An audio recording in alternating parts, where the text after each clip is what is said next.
There we go. We're live on YouTube again. Apologies to those people that missed that. Don't worry. I mean, for YouTubers, we'll put it up live on the YouTube anyway. So that game is most definitely going to end up on YouTube. So don't worry about it. Apologies to fill those in that are going to be watching that later. My daughter pulled out. She knocked out the Ethernet cable that connected to my PC. Very unfortunate. I guess it could have been worse because my immediate panic was like, oh no, I've switched from a crappy internet service provider to now an even crappier one. So like, I guess it could have been worse. But I'm still shocked with the way that one played out, man. I think B could have probably base raced him quicker, but the balls on that man just say, oh no, they did. Like, yeah, like I can just go clean him up and then like follow up. Well, also, like, remember, he left 30 knights in Beastie's base. That's the crazy part to me. He divided and still conquered. So, mark up the points for B. And yeah, I've already started pushing the stream on YouTube. Although, recommend if you can, just watch them both.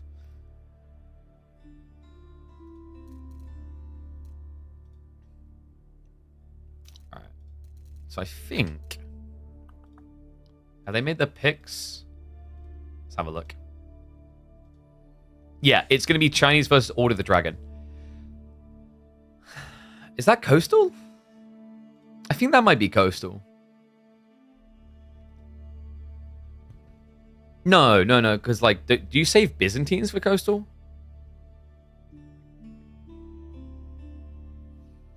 I do feel like I like Biz a little bit more on Coastal Cliffs.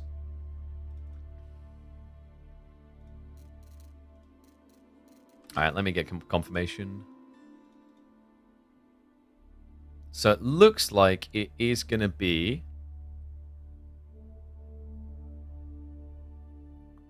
yeah, it's Coastal Cliffs. Okay. I think he expected the Chinese pick. This is much better. Like, Biz versus Chinese, I tend to favor Chinese quite a bit. This is a little bit tighter. Like, in theory, Chinese should be slightly better. All the Dragon can play Pro Scouts. They do have some timings, but, like, China has... clearer and more aggressive scaling points, I'd say. So let me get predictions up. And we'll get ready for the next one.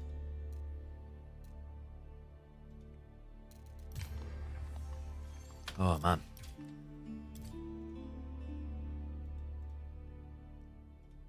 The map pool is trash.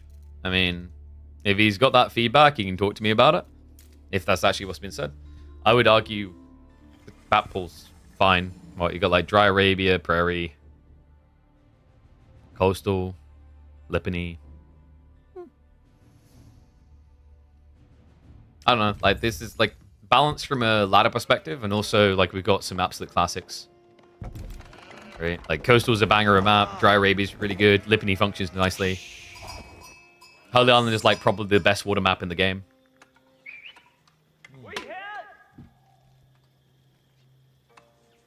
All right, you guys ready? Let me flip that around.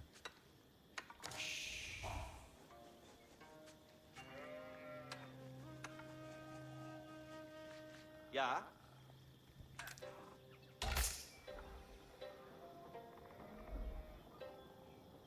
I bet you didn't expect this. One and all, welcome back to our quarter-final series. It's starting to feel like a grand final in its own right between Beastie and B. B now leads 2-1. We head into Coastal Cliffs with an opportunity to eliminate the reigning champ of 2025, the man who's won the S tier tournament, the man who is doing back-to-back wins in KPMM.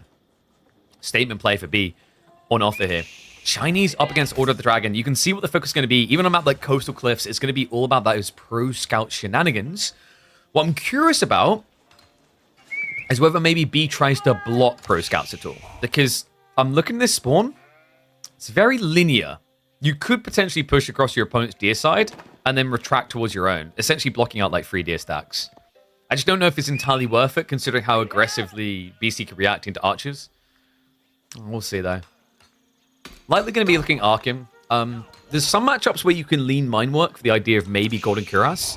I'm just not entirely convinced you want to be into Men-at-Arms against Chinese. The hand cannon slits are pretty effective to defend them against early dives, especially with Barbican. And then when you play into Castle Age, Chinese, I think, is one of those better civs at just bloating crossbows. So yeah, Arkin, going to be coming in. Plays it nice and safe. You hate half of this map. It's the Relic half, isn't it? Yeah, if you've not seen this map before, Coastal Cliffs, it has water, but it doesn't. So don't freak out and go, I hate water maps. I'm clicking off the video. There is no water play here. Unless, of course, you have a teleport hack, in which case, yes. But remember, it's a cliff. It's just Avali used this to, A, basically create a map that's 2/3 the size, but B, also, it kind of gave a nice themic element. It's Coastal Cliffs. And there's the mill coming through. So that's pretty much a guarantee of what B's intent is here. Otherwise, he would have moved out with a mill here. We've seen sometimes Order the Dragon in the past likes to move out into either a boar or a deer. Funnily enough, the boar play would have been decent here. He could have pulled to about the edge of Arkham range and gathered. We might eventually see that out of Beastie, by the way. Barbicans can come on a delay, and if B doesn't take an aggressive line, you can always posture to protect your forward gold while also securing the boar and both your tree lines. Like, in some ways, to the Barbican follow-up, in the mid-game, Beastie has a really nice spawn here.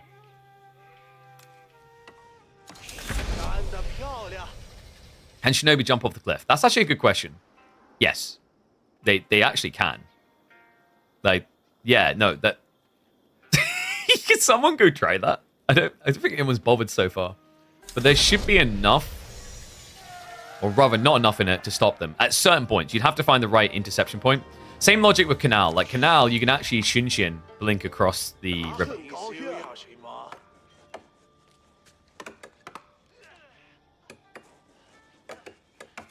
So, tech up's complete. Pro Scout's most definitely going to be coming through in a second. BC just gathering a little bit of wood that remains.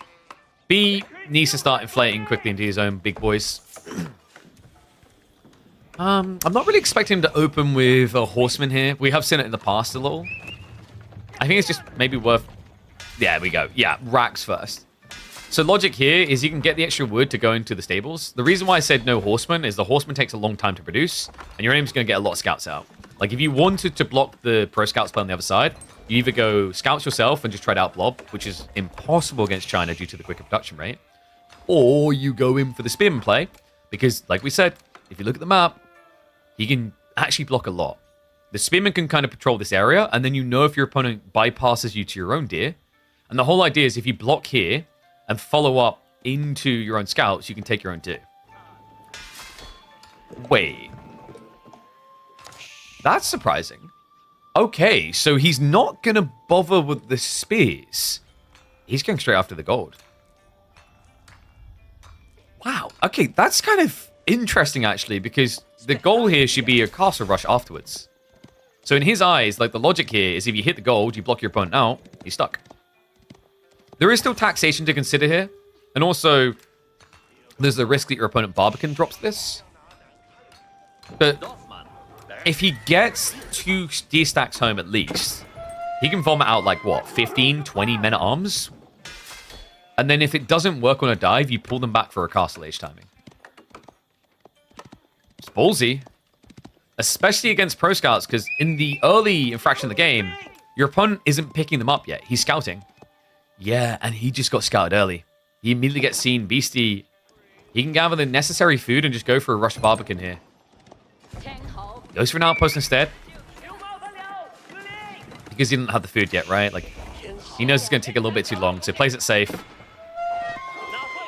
And he even pulls the boar and the wolf. Oh, wolf was pulled by B's own efforts there. Cheeky gear, I love it. So we do have to spin and follow up. This is what I kind of want to see from B, though. Force a reaction, force your opponent to get blocked on his deer timing, but then also force him to play a longer feudal.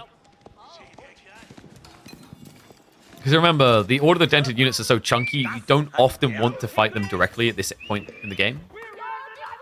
With a civ like China, it can often be much easier to just go for a bypass on age.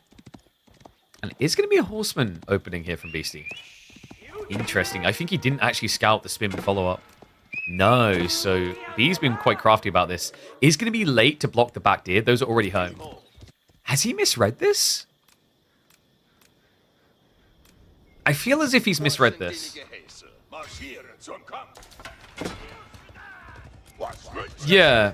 His order was wrong. He thought that Beastie was going to take the risky resource first because that like makes sense. In most games, like people are going to go for this resource ahead of the retracted because the idea is at this stage in the game, Order the Dragon can't possibly block your deer. He just kind of played him. Remember, B, he may have aggressive units here, but his scouts are busy getting his own deer. He has no info. So he blind punted, came up dry. BC now has got his 2 deer stacks. B has got enough time to get his as well, I think. Like, this should be a 50-50 divider. And then from there, like, I mean, it's BC, do you not just go for the A drop?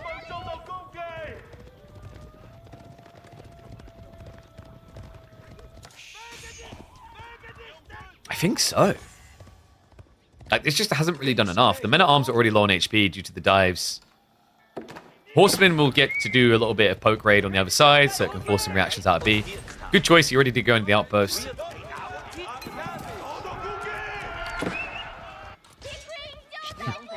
What a slowdown after that last game.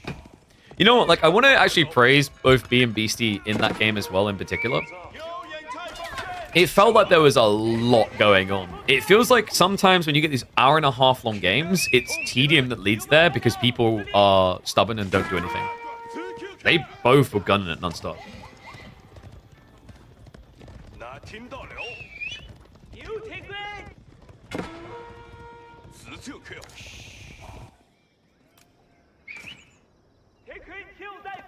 Regardless of whether there's toxicity in other chats, guys, remember, we like to keep it a more positive look. I don't mind criticism, but we don't need to go slinging mud.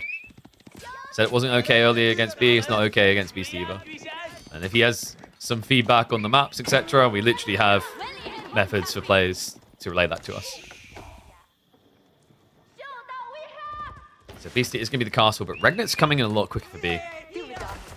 This is an interesting one as well. Usually you think, oh, China, they tech faster because they build faster. Yeah, but so do OTD. Remember, their villages build substantially quicker. So yeah, pretty aggressive timing. B, looking at the relic spawns, they're very tight in the center of the map. BC has got a few horsemen out here, but you're noticing B's doubling down on men-at-arms. Remember, he never lost these two. They don't have much HP, but with the veterancy coming through, they're going to pack a new level of punch. And it's also about keeping Beastie in his base at this timing. Because remember, when you play Regnits with Order the Dragon, you have to wait for those prelates. So you actually need a bit more breathing room here.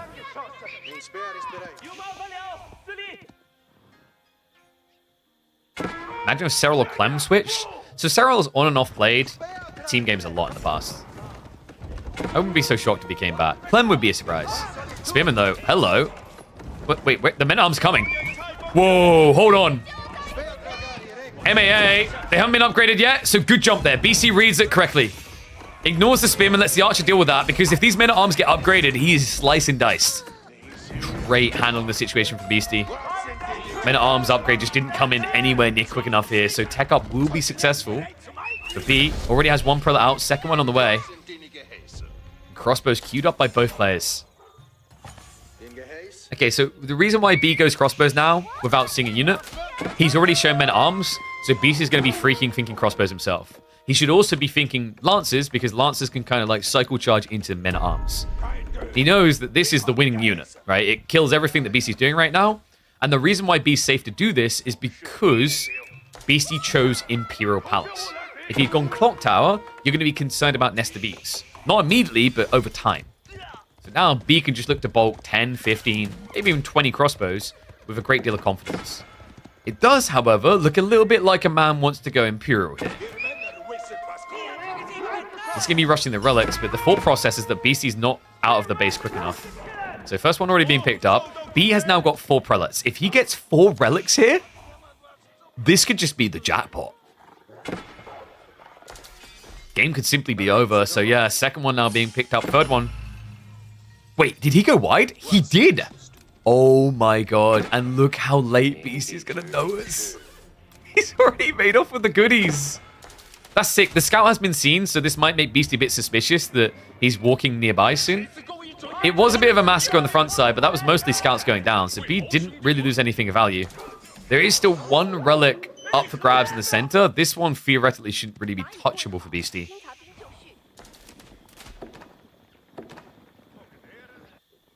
Now, hold on.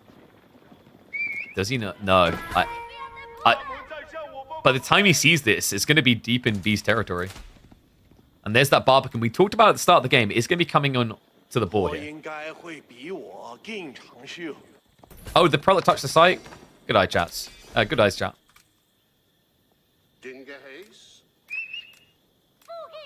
Interesting that he didn't move across if he knew, though. He had to contest this front, but that interception pattern's really important. Like, remember, this Relic race is key. You know it's Regnits. Not just that, it's gonna be 5 Relic Regnits!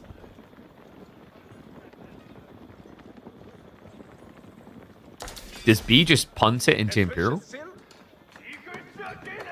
It has to be hella tempting here. That's insane. Basically like an extra, what, 18 villages worth of gathering. Inspired Warriors tech also coming. I love this. So he's not punting it next stage, he's playing it. This is cool. With all this gold gen, you can vomit out prelates. You can essentially play like a pseudo Delhi scholar timing. Gilded Crossbowmen are going to benefit immensely from the Inspired Warriors tech.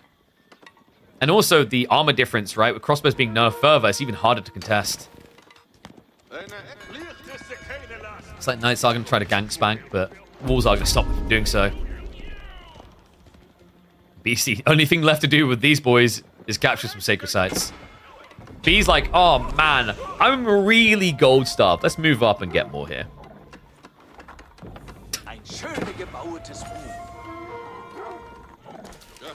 Other thing to keep in mind here, by the way, is you've got all this gold. The Mass Prelates play has multiple layers to it. The Inspired Warriors is already good, but now Herbal Medicine is just delicious. 275 gold in a game where you've got 800 passive gold income. We've got Scale Armor on the way, though, so it looks like he is leaning into Gilded Archers. Smart against the crossbows, but credit to Beastie. Step ahead here. He's already prepping Horsemen. In a game where he doesn't have farms, it's unlikely B's expecting this yet. With pre-15 minutes, going a Horseman, basically you'd be saying, I've got one shot with my deer left, and I'm putting it all into Horsemen. It's not something you often do, say, semi-blindly here. Like, he knows there's crossbows, sure. But for all he knows, B could have sidestepped into spears.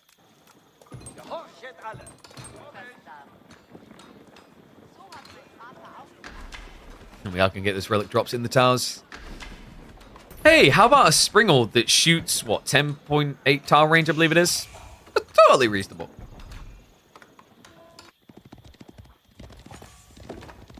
So we've got some Raiders on the flanks. Is unfortunately going to reveal on just a single villager. Nice split, love that. He sends one horseman over to deal with that, and the rest into the tree line. Quick fingers, we'll be able to seek shelter in time. All those troops, yeah, caught at the wrong time there. Was going pretty deep. Needs to wait for new troopers, but that takes a very long time. He also has queued up the veterancies for spears, so needs additional buildings here. Doesn't have the Springald on this safe outpost. So a lot of out-of-time being achieved out of this from Beastie. Overall, a decent position to make matters worse. B. He pulls the army back, but not before one group gets cut off. Okay, really good fight here for Beastie. There's an opportunity to posture now. He may need to consider Rams to deal with the forward outpost, though. Remember, Springald placement gives damage buff as well as range. It's got 10.8 tower range, but he hits like a truck at 51 damage. Beastie, he is now going for 2 TC. Okay, this opens the window for B, you know? He's been adding in farms, he stayed 1 TC, he's got 5 relics. You either get Imperial or you get pressure. The onus is definitely on B to go and look. He hasn't got scouts right now.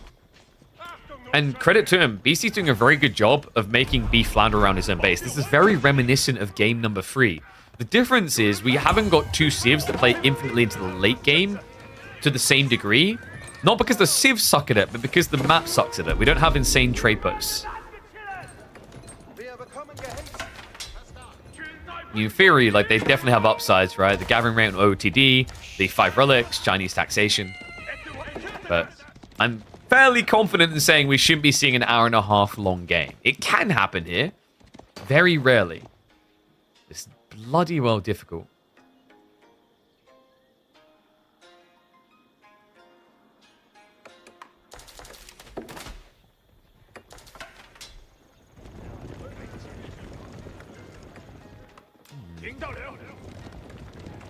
Lunch Nectar.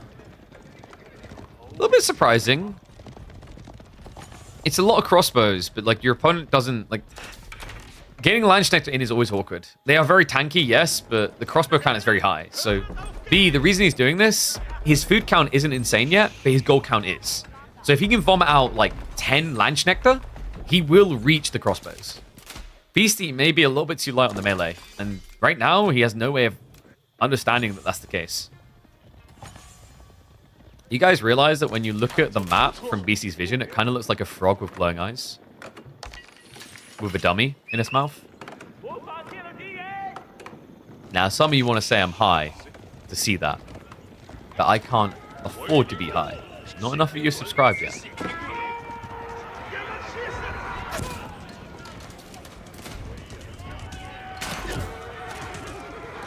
So we dive towards the outpost again. Relic, healing and buff is important here, though. The Inspired Warriors is everywhere. What is up, Hacking? Appreciate the sub. He did stop the other outpost going up, but this is an ill-advised fight. I'm glad he realized it as well. Crafty thing, though. I don't think he saw the Lunch Nectar. So numbers continue to inflate. You see how tricky this is, though. With the Gilded Archers coming in, plus the Gilded Crossbowmen having more range, this is a losing comp for the fight. Beastie has now got the granaries beginning. This would be a perfect time for B to strike. And remember, he has to soon anyway, somewhere, because of the sacred sites. Yeah, you can see for B, it's a little bit hesitant, though. He's not really sure what he's up against here. He could be diving headfirst into keeps.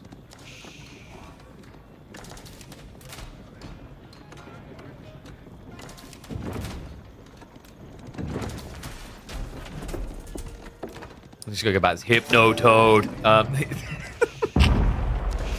It is kind of trippy the more you stare at it. In yellow in particular, the sacred sites. So outpost vision, very important. Just wants the heads up and if there's a dive coming. B, looking to make the move. It's, you know, I think sometimes when people are in this situation, it's very underrated to just build 2 extra scouts and check. It's very cheap. You have stables already. It would give B the information he needs to make the next play. It's going to be a breakthrough attempt, but good reaction. Sends all the crossbowmen over just to deal with these boys.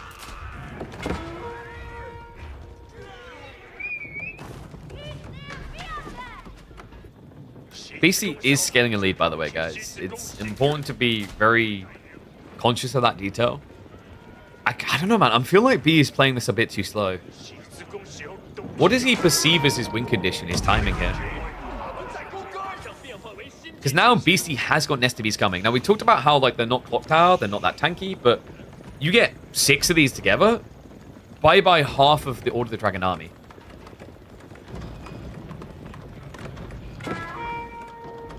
Oh, man, I think B has... It's almost like game number 3 is still rotting the brain a little bit, right? The slow roll to victory. And it is understanding. Like, when you get 5 relics, you feel like you rule the world. But China is one of those civs that can accelerate the economy at an insane pace. And that's scary because, like, you know, if you think about the originator civ at OTD, HRE's always been a timing economy civ.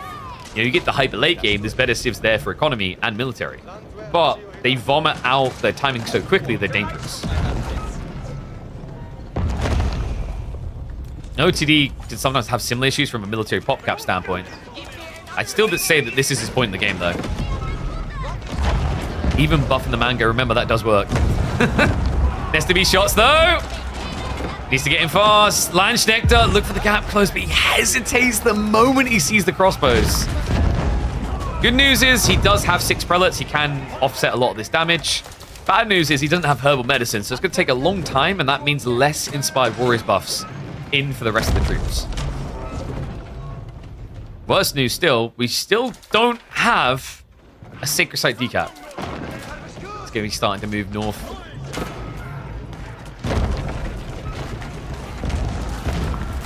Isn't BC going to get rolled over here? In theory, yes, but in practice, B is taking a very slow approach. Once he reaches 200 pop, he needs to be more aggressive about this. Because the logic then is like you've reached your maximum threshold, so you want to do damage. And I think he's looking for it now. We've got Quadra Mangonel on the horizon. No Clock Tower Nesta Bees, by the way, so these die actually quite quick. Has to respect the knobs for the time being, though. This is a slight overextension from B. There goes 20 population. Beastie. So he's going to get chased back. Hasn't been pulling for the repairs here. The melee upgrades for B. When you play Landsknecht, it's not as relevant. You know, like, their base damage is so high. Percentile-wise, it's, like, not as crazy. I don't mind him prioritizing the other decks. We have got the Barbican being repaired, so another frustration to get through. Military lead is smaller for B than it was before. I don't know, man. This Mangonel timing seems to have flopped. He didn't hit 4 to 5. He got slowed down quite a bit. I've got the 4th now coming back in. The Nest of Bees count is getting scary. At this rate, what's going to happen is B's going to go in, snipe like 2 Nest of Bees, and then lose 5 Mangoes. Trebs have retargeted south side, so this is only outpost down here. Did go for the sprint on placement, so it has to be respected. But we're 3 minutes away, so like realistically, B can thread the needle here.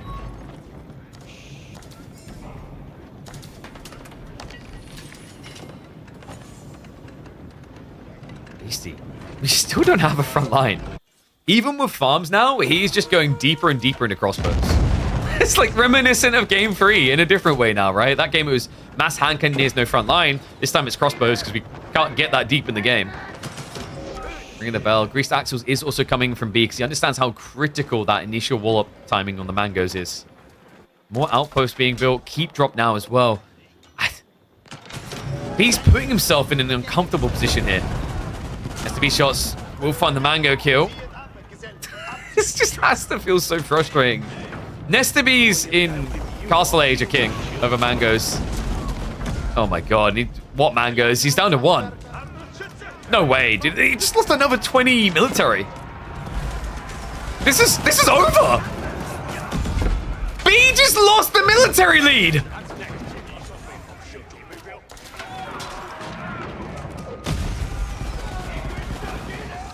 Unbelievable! He strikes back. We will once again get a deciding game 5. But you gotta ask how, why, where, when. Maybe it was the lack of food that made B feel like he couldn't actually get into mass horsemen here to contest this when it reached critical clump. Maybe instead he should have been looking for that Imperial time and inadjustable crossbars, but that feels dangerous here as well. I don't know, I think B had a timing there, but we have God vision. We have to remember that. He doesn't. And I think he just didn't realize how far ahead he was at a very intricate phase in the game. Instead, we are going to be blessed with a 5-game series. Oh my god. That is wild. So, China versus Order of the Dragon. Mark it up. And we'll choose predictions. So that is going to be a win for Beastie. Told me Beastie wouldn't let it go to 30 minutes. I mean, that map is very hard to go hyper super duper late game. Should have gone him. I mean, with the way he's playing, kind of. I think he should have just went like all in. I think it's the thing he's going to look back at that and think. It's tricky because when you play against Nest of Bees, it's like super spook, right? It's such a scary thing. What is up, Aaron Paul? Thank you very much. Appreciate the bits. Like when you play against Nest of Bees, there's like this freak out in your brain. You're like, oh my god, this thing's gonna kill me. And like when you wait too long, they do kill you. They most definitely do kill you.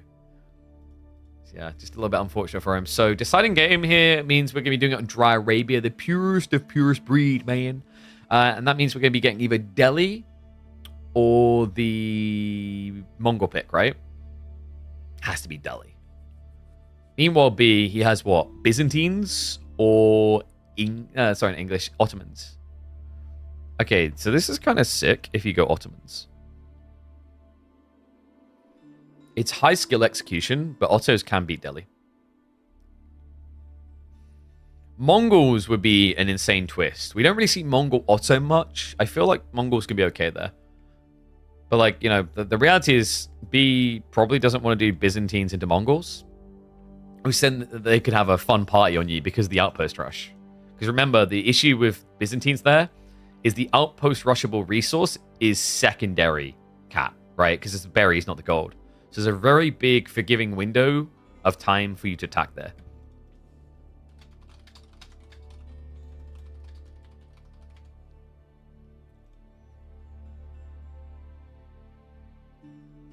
Dry Arabia, what a crap map. I know, right? Every single tournament. Oh my god.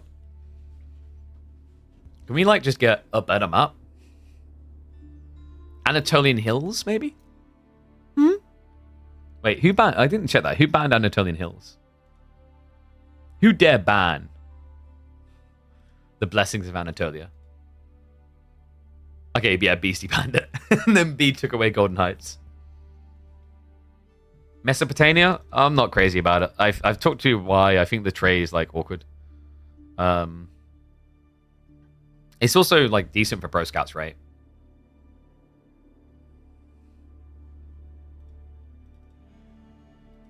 It got revised. Okay, well, I haven't checked it yet.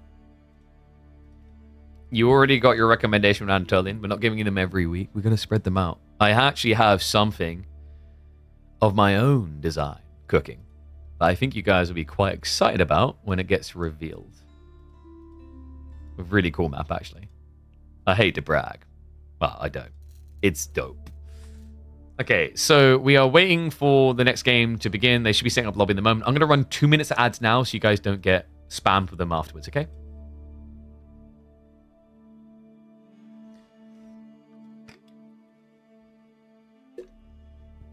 Beastie really doesn't like Anatolian. I think what I like is that when he looked at it originally, he was like, oh, this is just going to be 2 TCGs. And then actually what it ended up being was aggressive play constantly.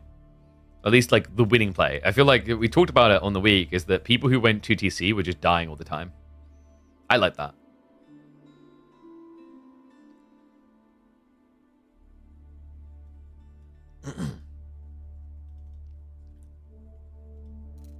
Zeb? Wait, what's Zeb? How's YouTube looking as well? You guys happy? Sorry about that before.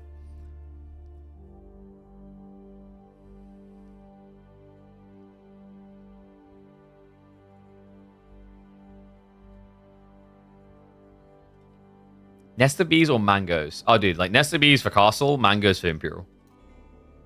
Oh, so Pigeon's Hill, dry pigeon, pigeon forest, pigeon marshes. I mean, like, we could fix pigeon marshes, right? I don't, like, pigeon forest is, like, hard to fix. I'd basically have to unblack forest it. Dry Arabia is fine, doesn't need fixing. Pigeons, what, hill and dale? I mean, dude, I just make, like, loads of gaps in the hill. They wouldn't even be really like a. It wouldn't be like a defensive. It would be a hill actually. Like my fix for hill and dale is like it would literally just be a freaking hill. Imagine if you gave them like a very very thin crust of trees instead of a cliff. Ooh, I kind of like that. To have a safe small tree line, but then have these thin crusts, so like you could chop through and like block them, outpost it, whatever. Maybe a tiny bit cheesy. Pigeon Lago? Yeah, I just remove all the water. We just like drain. We just drain the whole pond. Yeah, it's just flatlands, you know.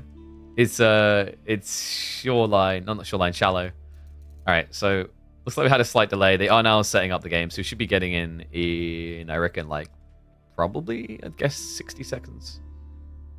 And it is going to be Delhi Ottomans, dude. Be with the read. Like, this is what I was talking about. I really do rate Ottomans in this matchup. It's definitely not easy. Like, this is skill execution. It's not just, oh my god, Ottoman ruffle stomp. I think it can be like maybe like a 55-45 or 60-40.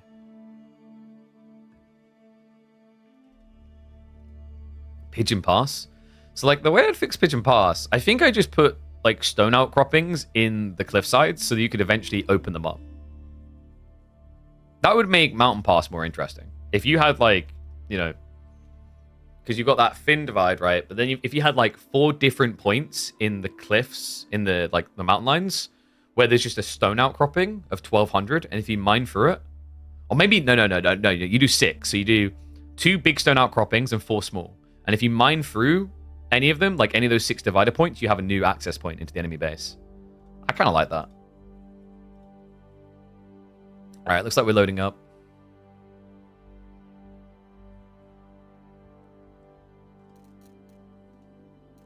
Let's get in. Whew.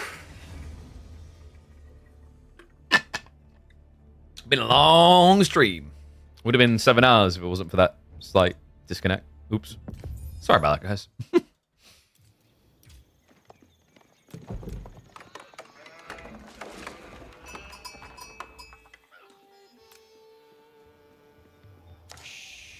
Now. CS casters go crazy. Can you incorporate that in AoE4 Samuel? It gets a slow game, but if you combine Enshi. I mean, do I not do that? I don't know about it. Like, I'd say we handle that reasonably well. Literally didn't watch the Numadan Anatan game earlier.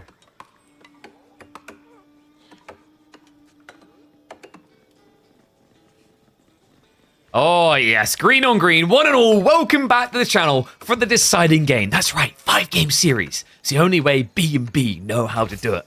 Beastie up against B. And green on green because we've got Ottomans against Delhi. I love this matchup. I think this matchup can be pure aggression, and it's incredibly exciting because Ottomans can take the aggressive lead here. It's rare to see because it's hard to execute, but there is a path to resolution. It comes down to Sipahi aggressive play, Imam timings for the heals, and then the meta plus Spearman to put you over the top. Let's see how Beastie wants to try and approach this. We have got the military school beginning. I wonder if he just shoves the deer in straight away. I kind of rate that play over going to your opponent's base. Yes, he's going to want to pump extra gold for scholars, but I'm not sure if you can really do enough because the scholar can just be pulled to heal. I'm wondering, how are we looking on the sheep beginner? Oh, B. Oh, he's going to dial back on himself. That's unfortunate. So Beastie will get the majority here. He's already ahead on sheep. B will be fine. Oh, what was that for? He does realize. So yeah, like B, I think he's going to end up with maybe about 14 sheep overall compared to Beastie getting probably close to 18, maybe 19.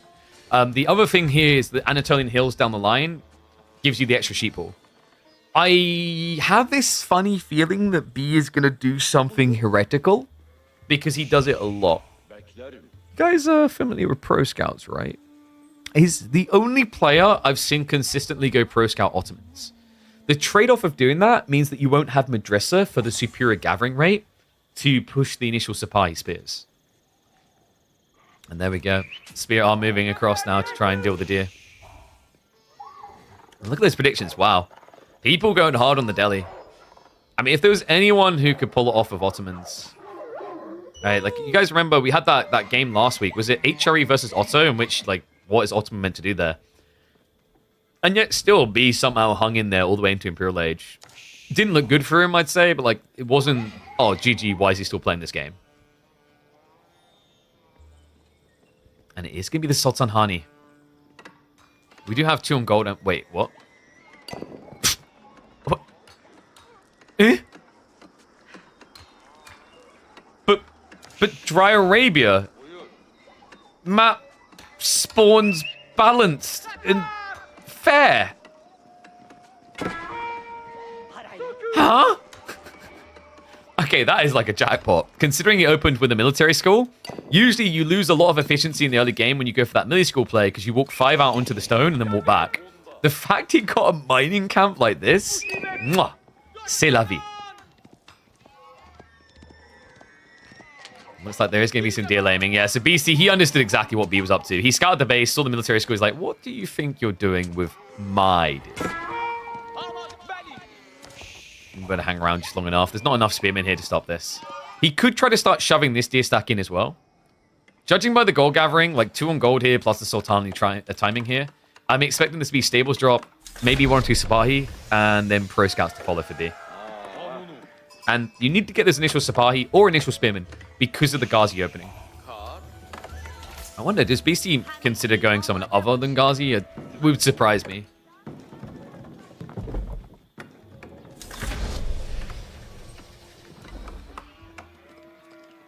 All right, there we go. Stables coming in.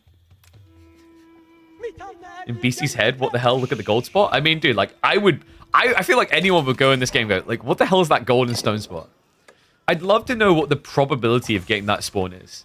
It has to be, like, less than 5%. If I had to punt a figure out off the top of my head. Well, because you've got, like, a... So, You have 360 degrees. I think each resource can inhabit a 30-degree angle. And then you've got all the permutations of different locations they can spawn in with the berries, trees, etc. Why isn't it 0? Because it makes it fun! I don't know, like, you guys... Remember how you guys said you love the RNG because it makes you react to the state of the game? Well, Beastie has to react to this. It's a very, very nice mining camp. So, Stable's coming in with the military school as well. It is going to be the play straight away into Sipahi, right? I love that he switched to the drummer boy. This is very important. It allows you to easily beat back Ghazi because of the melee armor. Remember, you get 2 melee armor. Relegating Ghazi down to basically like horseman levels of damage, right? Normal horseman hits for what, 9 damage? Yeah, these boys begin to just tickle. But you still end up paying a premium. Scouts are going to be coming out straight away. So you can guarantee it. Pro Scouts is coming through. So he's trusting in the spearmen to defend him initially, but those are Dark Age spears. I'm a little bit hesitant to say that like the level of confidence he has in these spears to deliver is warranted. Maybe if he uses the scouts to absorb shots, especially with the meta timing in fear. I think that's what Beastie might struggle with. Beast trusting that the meta armor keeps Beastie away. Pro Scouts, by the way, is on the way for him. Minute and a half out. Meanwhile, it's a minute out for B. That's only a 30-second window. It's not crazy. I've seen Beastie win with Ottoman. Does a bear crap in the woods? I think we've seen Beastie win with everything at this point, guys. You know, he's been playing for quite a few years. I would be shocked if there's a civ he hasn't won with at this point.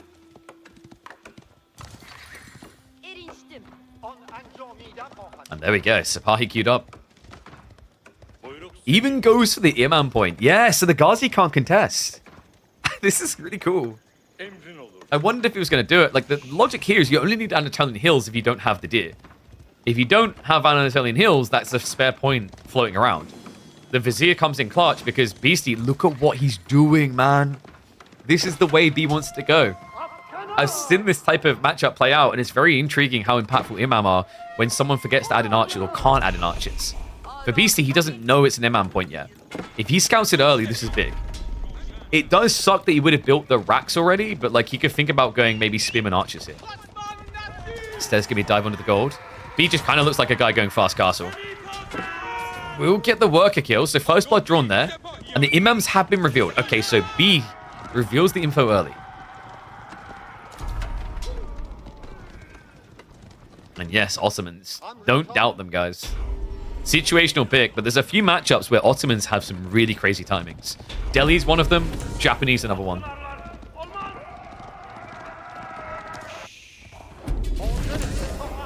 Sipahi are going to start intercepting, so Secret Sight has been capped. He doesn't leave the meta on it, though. He needs to pull him to get the attack speed to kill quick enough. Ghazi are now coming. 3 Ghazi versus 2 Sipahi with the meta. The Sipahi would win, but the Spearmen complicate the matter. Meanwhile on the base. Nice interception. Does deny some of the scouts coming home. Wait, did... I still love that they do that. Did you guys see that? The Imam started healing the dead scout. He's like, we can save him, right? Right? He's gone, Timmy. He's gone. Sipahi? He activated 4-2. It's already in cooldown. So... Oh, God. That's expensive. Has got the other one coming in, so... I don't know if this is really worth it, per se, as long as he gets away with the other one. At least extracts some value. We do have the deer not being contested, though. That's the positive for B. He's moved the narrative into the middle of the map, so Beastie isn't blocking Pro Scouts anymore. And the importance of this is look at Beastie's timing to do his own Pro Scouts. There's 14 deer here, right? Like, I think he pulled across to try and take 1 or 2 away. And B, with 3 scouts still, could look to now just take from Beastie.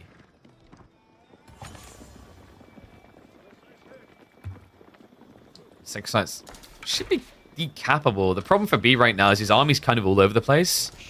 He benefits from just getting stuck into one location. My scary worry here is if B waits too long to find the attack point, Beastie's going to have enough scholars to out-heal Unify. He'll just pull 10 of them and heal in the engagement. And that's the melee armor we talked about. So all of a sudden, they hit 12 damage, you hit 12 damage, they hit it quicker, and on top of that, they have got 2 armor. Not to mention the extra health in the first place. So, like, this is why Sipahi meta can beat Ghazi. And here's the switch we were talking about. Beastie, he is now going to the archers. B, not to be outdone though, has found his own way into an archery range. Yeah, metas are key. This matchup used to be a sick 50-50 coin flip because of Tower Victory, by the way. But we don't see Tower Victory anymore. Which means Delhi, from a militaristic aggression point, is weaker. They're stronger from the tech standpoint. So unless you can force a very, very long feudal, you don't feel like you have an advantage. Only then when you pull the scholars does it feel good. Flash coming in. Finds the right point as well. Like at this stage, BC doesn't have enough archers to snipe the imams. Going for attempt on the walls. Needs to be careful the imam positioning here. Tricky part I'm seeing in this game for B is like his timing may be a little bit late here. BC is stockpiling for castle.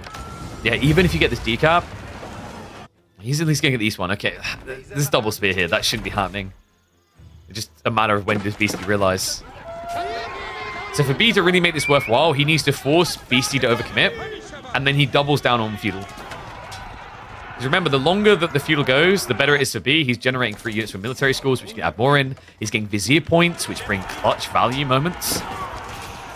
Lash is going to come through now. The Sipahi, look at this, it's easy. Just pull them back, spin in front line, and your Sipahi cannot be reached. And the AoE heal matters a lot. The Imam is being focused fired down, but it's not enough. The melee armor difference here is huge. B, he needs a win in this fight. He's only got Sipahi left over.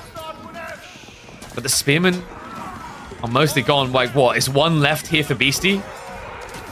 Can he hold on? The Imams are starting to get target fired. We'll pull them back a little bit, but the Ghazi also on top of them. If he loses just one of these, just one is all it takes.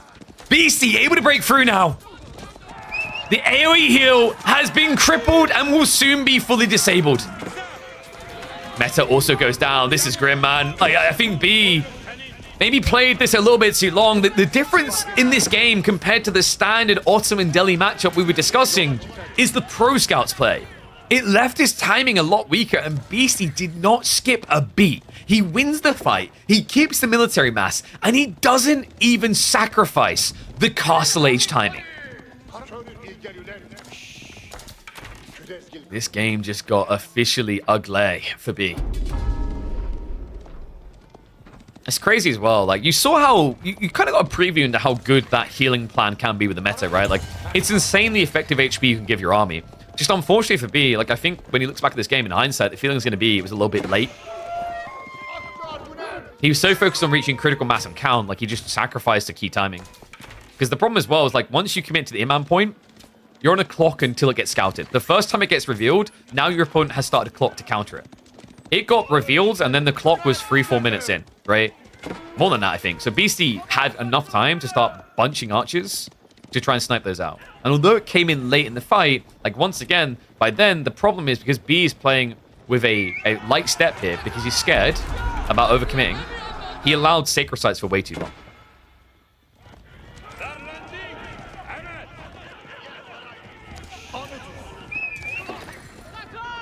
There we go, Beastie.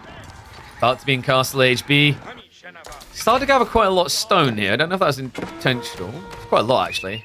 Should have the third military school point soon. He's going to try and dive in, but the tech up complete. B knows he has to back away. His window gone. Archers are likely to get bailed on here. He's going to try to recommit. Spinman count is low, but you're already seeing the first men at arms vomiting out. Remember, Beastie does have the military efficiency to produce them out faster. Sipahi are getting a dive by. Hello, B. Now, hold on a second. That's a lot of Sipahi. B, it looked like he was shrinking up in the face of danger here, but this double down, I like it.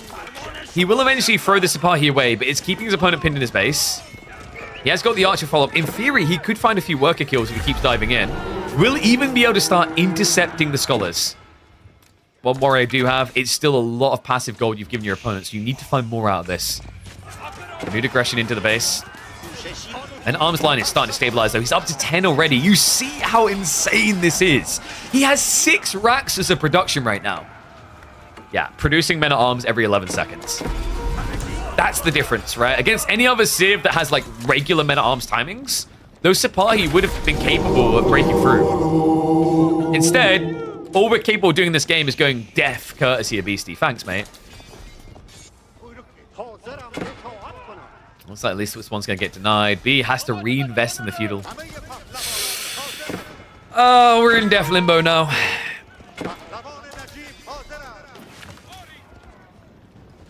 I'm so bummed out because, like, I love this matchup. And we don't really see the highest level players like Beastie, Marine Lord, Vortex, do it as often, Anatan as well. When we do, you occasionally see how it can win. It's definitely not easy like we talked about, but there is... I think this is like... Would I say this is Ottoman's highest execution, like skill execution matchup that is balanced? In theory. Possibly? I guess that maybe doesn't make it balanced overall. It's crazy, like I think a different timing in this game, very different outcome at 15 minutes. But now the outcome is undeniable. Home Blades about to complete in just 20 seconds. Mehmed Imperial Armory on the way up. But the men-at-arms everywhere. The Lancers on the backside scout the tech up. He splits up to look for it all. And Beastie will look to claim it all again. Another midweek muster. Yeah, you can see B just trying to rush the tech up to stay alive. But what do you do once you're there? It's 32 men-at-arms.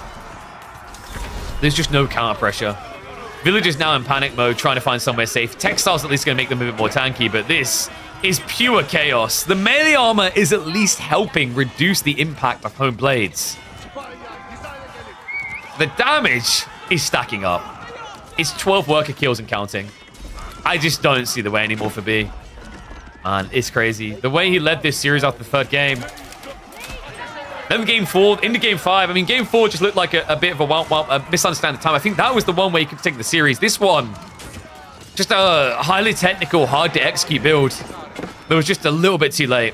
Maybe a little bit too greedy. And B goes full Assassin's Creed. 20 villager lead now and scaling. At this point, B, he's finally going to admit it. GG gets called. Beastie will make it to the semi-finals here for Midweek Muster, but you got to give it to B. Time and time again, he does not make it easy. Whew. GG's to Mr. Beastie.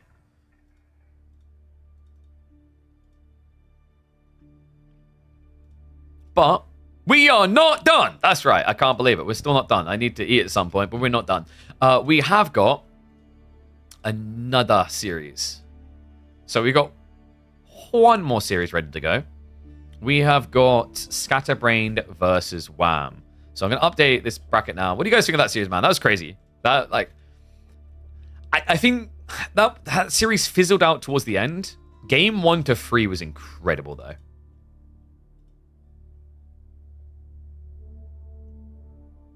I think, like, game 4, it felt... I mean, Beastie played well. Don't get me wrong. I feel like B maybe had a timing there. I'd have to go back and review it in more detail. I wonder if he feels it as well. Like, there was a timing attack there that was just not used. And then game 5, like, yeah, you had that one attempted fight on the Sacred Site, but it just felt way too late at that stage. So let me update bracket.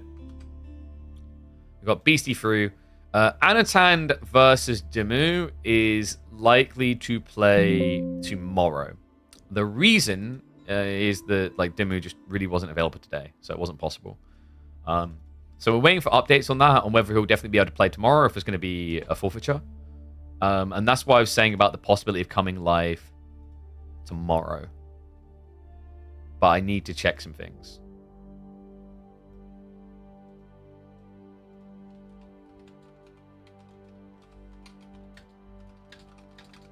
I'll check with Chim, because he's been coordinating the players.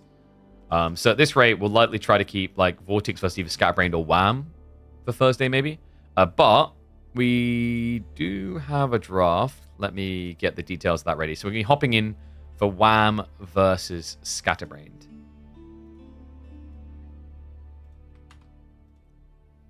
All right, bear with me a sec, guys. So I need to update the UI. So, 5 games. Lipany. We've got Holy Island. Dry Arabia. Anatolian. And then finally, Coastal Cliffs.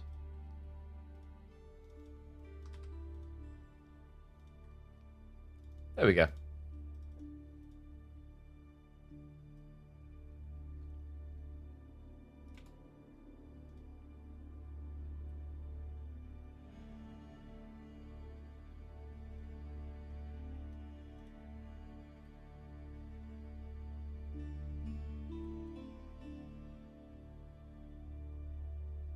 What am I looking at in my chat? What's going on?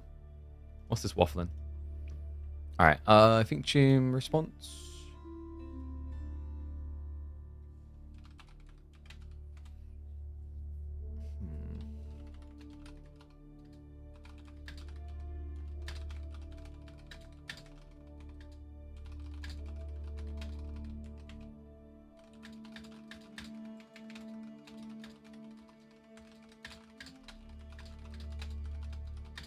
Okay, so checking in. It's gonna have to be played by like finger on the pulse on like Dimu and Anatan tomorrow. My goal is to try and schedule like the BC matchup afterwards to be for 5 p.m. so that if we don't catch QFs, we can at least catch semifinals, preferably. Oh man, it's gonna be like a short stream if we do that, but we'll see how it goes. I'll experiment. I'll try it once and then see if like being a short stream isn't a problem.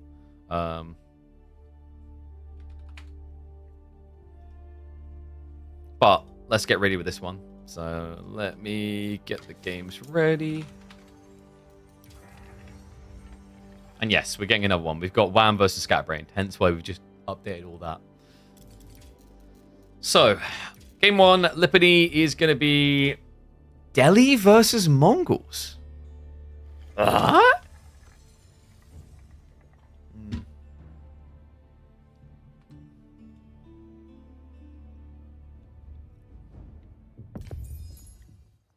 Yeah, why are we getting political? I'm confused. Chill, people.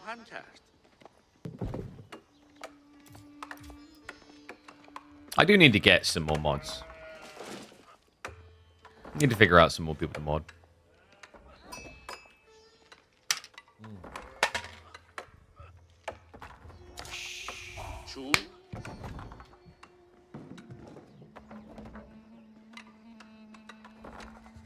Jesus, Bunyan. No. No, no, no. Alright. Let's get into it, though. I'm kind of curious what the plan is here. One and all, welcome back to the Midweek Muster. We've got Scatterbrained versus Wham for one of our quarterfinals. Yeah, so Scatterbrained did end up getting a default win against Cool. Scatterbrained has got a lot of potential as a player. I've got to give him credit, man. I think he's been improving quite well. I think Midweek Muster is a pristine example of how it helps players, upcoming players like him, get ready for comp. This almost feels ill-advised. What was he expecting? Because there's no way he was expecting Delhi. Mongols versus Delhi isn't exactly like a strong suit for Mongols. Was he expecting... Roos wouldn't make sense. Was he expecting... Abba? Abba, Japanese, or Malians it had to be, right? In his mind. I'm a little bit surprised. I think likely he was expecting Wham to either go Malians or Japanese. I'm just not really sure that makes a crazy amount of sense on Lipany, considering maps like Pro, etc. exist.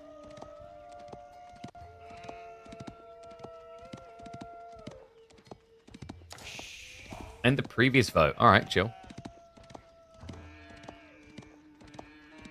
So, what is the strategy here? I guess it's just going to be no pasture because the Uvu placement is ugly as all hell, super far away, and then just fast feudal. Wait, is Scatterbrained thinking of trading?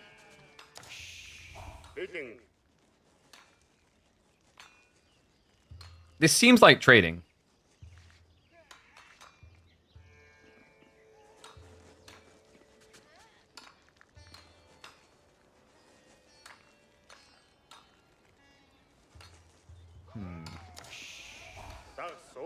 I'm not sure how I feel about that. Against Delhi with the plane to Ghazi, isn't that just automatically you in a really uncomfortable position? I guess if you can protect it initially, you can scale Keshiks.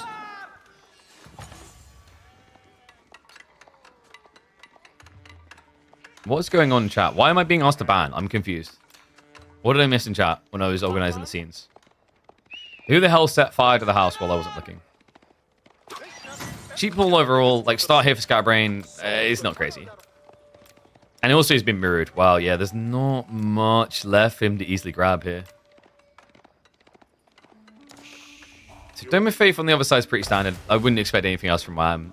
He can play into Pro Scouts gradually. We have seen players sometimes rush Pro Scouts. With 4 on gold, I think that's what Scatterbrained is targeting here.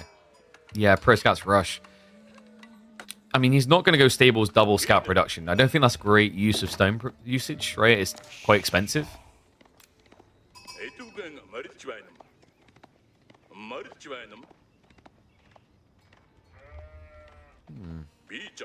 I'm still like racking my brain on what Scatterbrain's full plan is here. Because it's not even Silver Tree. Oh wow, we get to time out Faplop. That's great.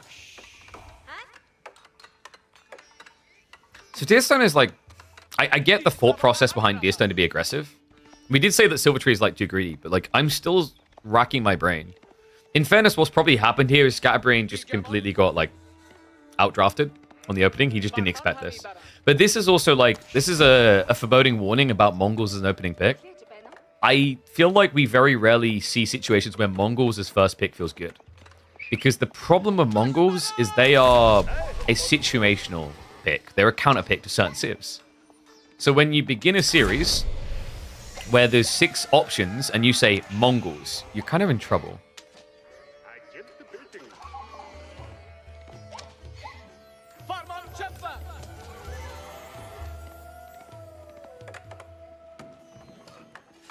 So Scatterbrain, he's going to be going with that Pro Scouts that we thought he was heading for. Why is everyone saying Beastie now? Oh, sorry. Okay, someone else. Dude, I'm having one with the chat today. Yes, Beastie won the B versus Beastie. Once again, by the way, even though I think the last 2 games were like a wet fart ending, I would say that is once again Series of the Week. So far, anyway. We still have some amazing ones to come. So, Wham. Wait, did he... Okay, he actually prioritized horticulture. That is interesting. Over the Pro Scouts. But he can always try to play blocker. It's a bit tricky considering how tight the deer stacks are towards Scatterbrain's base. Blacksmith's also already following it up. And for Scatterbrain, if he can get into mass Keshicking, he can actually beat the Ghazi. The concern is, like, your opponent's already made his move, and now you're slow reacting. So he can pull a step ahead. Because you're going Pro Scouts, what you're essentially saying is, hey, instead of actually getting a 2-unit army comp, I'm stopping off this first. And Pro Scouts is usually just go. We've talked about this before. It's just so damn good, current meta. The problem is, for, like, Delhi, the trade-off they get if you take this approach is with Ghazi Spears, they can take all Secret Sites. Right? Like, this is one of the few situations where, like, you can kind of middle finger your opponent as Delhi, even when they Pro Scout. Because you're not French Knights, right? French Knights would be a different matter entirely. Tanky unit, heals on the go, very good rotations, gank, spank, etc. Keshik's quite often, and if we've got any Mongol mains in the chat, they'll agree with this. Definitely won't just agree because they want to get their Civ buff. Playing Keshik sometimes feels like your units are wearing paper mache. They just die to a cough.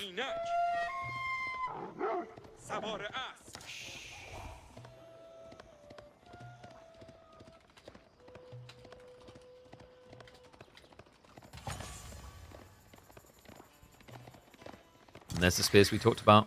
So Scatterbrain, yeah, he's going to make the correct assessment here. Like, it's just organic. Keshik's Archers is also, in my opinion, like Mongol's best comp for Feudal Age. Much better than the Spear Keshik, just because you just don't have that tanky volatility to you. Archer Spears can work, but Keshik gives you the flexi to rotate, while Archer Scaling just becomes the backbone of Feudal play. And especially with Deerstone, it just makes a lot of sense of the Khan play. Because you get the Hunters for the extra range. Remember, you're going to have to come away from the Yam aura, so you're going to lose one of your big edges with mobility. Because Wham is going to make it about these. Especially considering timing. Like, with Pro Scouts being rushed, it's already going to be gone. Right? So there's no reason to dive into your opponent's base, per se.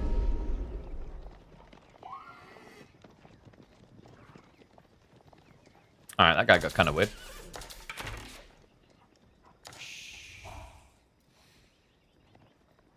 And there is the Pro Scouts now. So I actually don't mind this.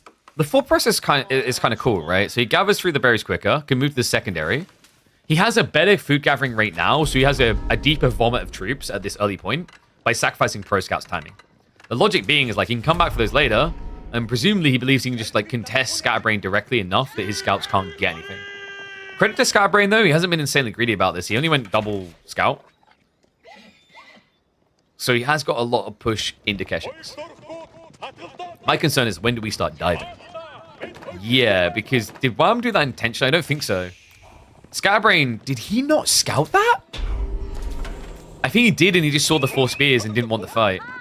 this is the unfortunate nature of things. With double Scholar here, 4 spears, you're going to do okay against Keshiks. They have to pry fire you down, and they're going to probably need the charge to do it.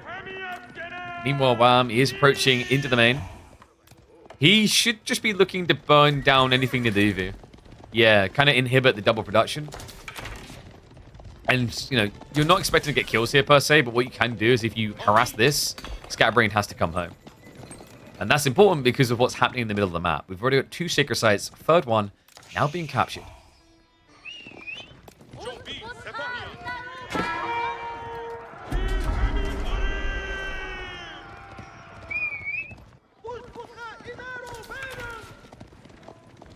Alright, 1's if you think Wham's going to win this, 2's if you think Scatterbrain is.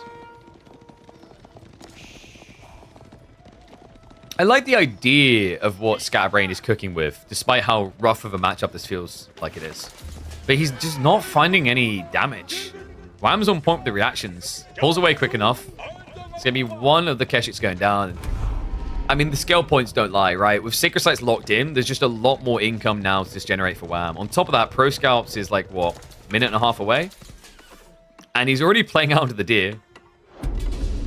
And the double scout, like, as cool as it is about being efficient about making sure you get more Keshiks, what you haven't now done is denied resources away from Wham.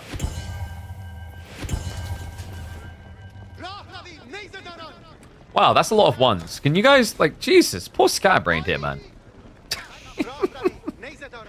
It's a hard matchup, though, I agree.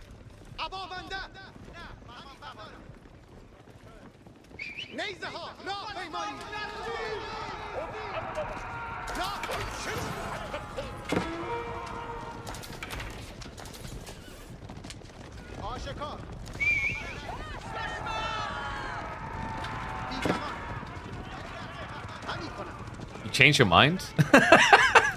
Oh, okay, shout out to MSN for believing. Sorry, I'm intermittently typing because what I'm trying to organize is a way that tomorrow and Wednesday we'll come live to cast the semi-finals between Beastie and his opponent. Because it was a shame we had to miss it last time. So what we'll end up doing is having Vortex versus the winner of this series on Thursday before Grand Finals.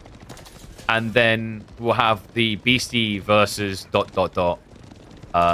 at probably 6 p.m. UK time or 5 p.m. UK time. So we're confirming either. I think it's probably going to be 5 p.m. UK time. So there is the risk that we don't catch the Doom of Anatan series because I might not be back quick enough from spending time with my family. But like by 5 p.m. in the evening, we're usually kind of winding down. My mum always insists on like cooking a hot meal, so I'm usually full of food. So then we'll be able to catch like semis next. Yes, tomorrow. So I've made the rare decision to go live on Wednesday because we had some unforeseen delays to the schedule. And also my thought is I'm not going to be live on Friday and we're going to have a break for a week for midweek muster. So those don't know, the schedule like this week is basically going to be tomorrow, Wednesday at 5 p.m. my time we go live. Maybe we get home a little bit earlier to catch Antan versus Dimi, we'll see. But like we'll aim for 5 p.m. And then Thursday, semi-finals and the grand finals. We'll start semi-finals likely at 3 p.m. UK time. And then we'll be live on the weekend for Saturday, Sunday to watch the King of Civilizations tournament that Jean Doe's put together. So that'll be your official English location to catch them. Yes, no KPM next week because me and a lot of the players are going to be in Hamburg for the garrison. So, focus on the game though, we do have archers coming in. I mean, right now, Scatterbrain's army looks fairly decent, right? The problem is, can the archers kill fast enough? Attack speed's getting activated, but oh, whammy, links through! Ring of Roses here. Keshiks will pull back into position. Scatterbrain, I don't know, I feel like he's getting walked a bit too hard. I mean, the Ghazi do trade okay-ish into the Keshiks, but they absolutely annihilate the archers. Nah, there's no denying it. Even the trickle of healing making a difference here. 6 spearmen left over, 9 Ghazi. Scatterbrain can't win this engagement. And now he's kind of stuck. He has to leave. It means the archers are going to die. It means Wham now has a healthy and insane lead. He's got 3 sacred sites again. Scatterbrain has been cut down to size. Behind this, first tier pack almost exploited. He's got pro scouts ready for the secondary. There is no world in which Wham runs out of food first here.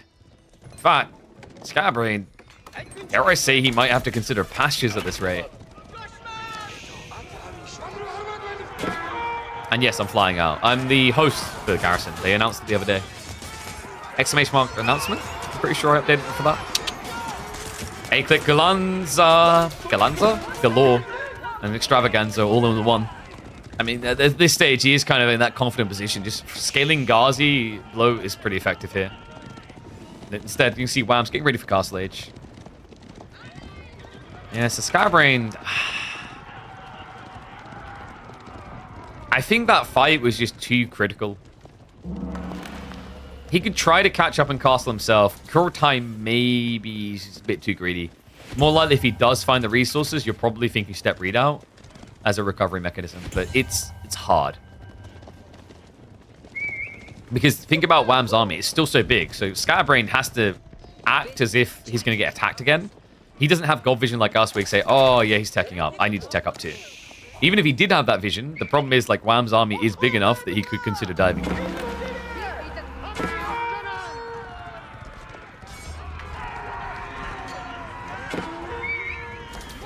Ghazi.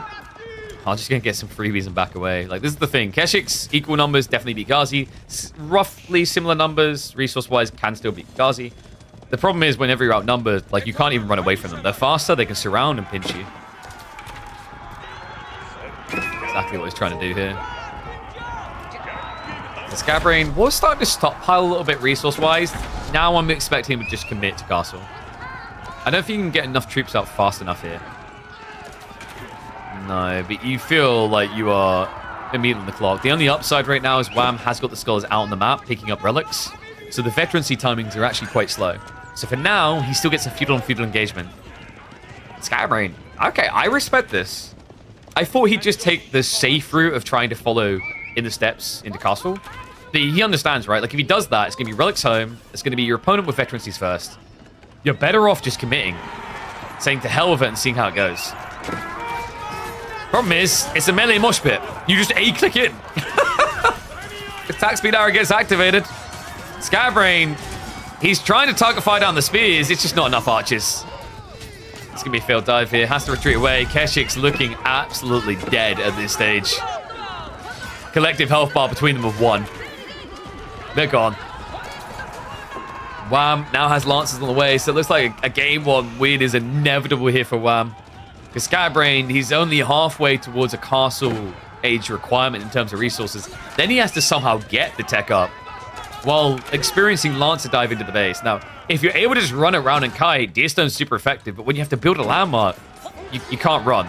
Like, you know, you don't start building a landmark while it's moving. Has to complete before it can pack up.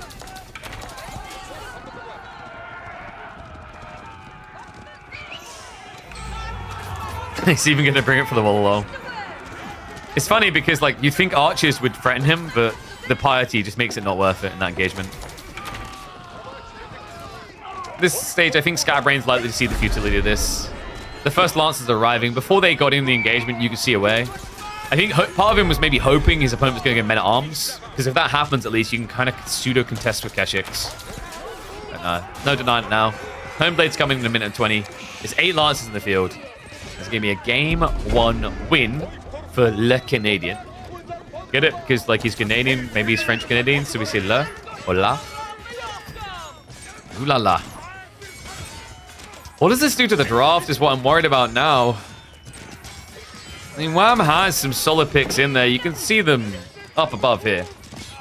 He's not exactly weak with his follow-up picks. He's got Chinese, he's got French, OTD, so plenty of pro-skank civs. And now he doesn't have to worry about some of those pocketed picks where Mongols can actually pose a real threat on more staged maps.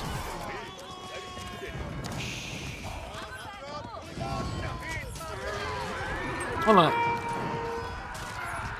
I think this is like a valuable lesson in drafted dynamics. Yeah. And the big reason why we never really see Mongols at the start of drafts. Alright. Always think the ABBA flat. Oh, yeah. Scatterbrain does have ABBA. I mean, he still has strong picks, right? You could argue there's a strategic layer to this of, like, throwing away your powerful pick. Like, not powerful pick, forcing your opponent to throw away a powerful pick early on so you can, like, be better off in the mid-draft. I can see that in, like, older formats where you use the full draft and BO7s. But in BO5s, I'm not as convinced that it's worth it, per se. Alright, so game 2 is going to be Anatolian Hills. We're getting that Japanese-English matchup again, which was really fun earlier. Scatterbrained is pretty decent on water, actually. I think he feels most comfortable there.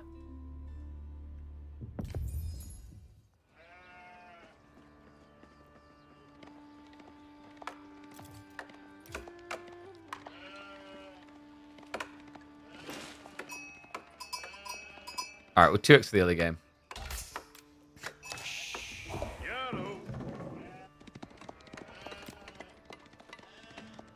One and all, if we had Dry Arabia all day and looked at these two, I'd forgive you for saying wham, wham, wham.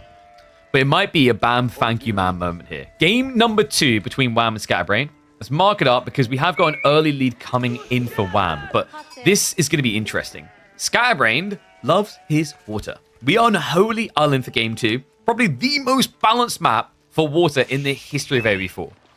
We've got an interesting matchup as well. English versus Japanese. Old guard versus new. Multiple ways, I guess, here.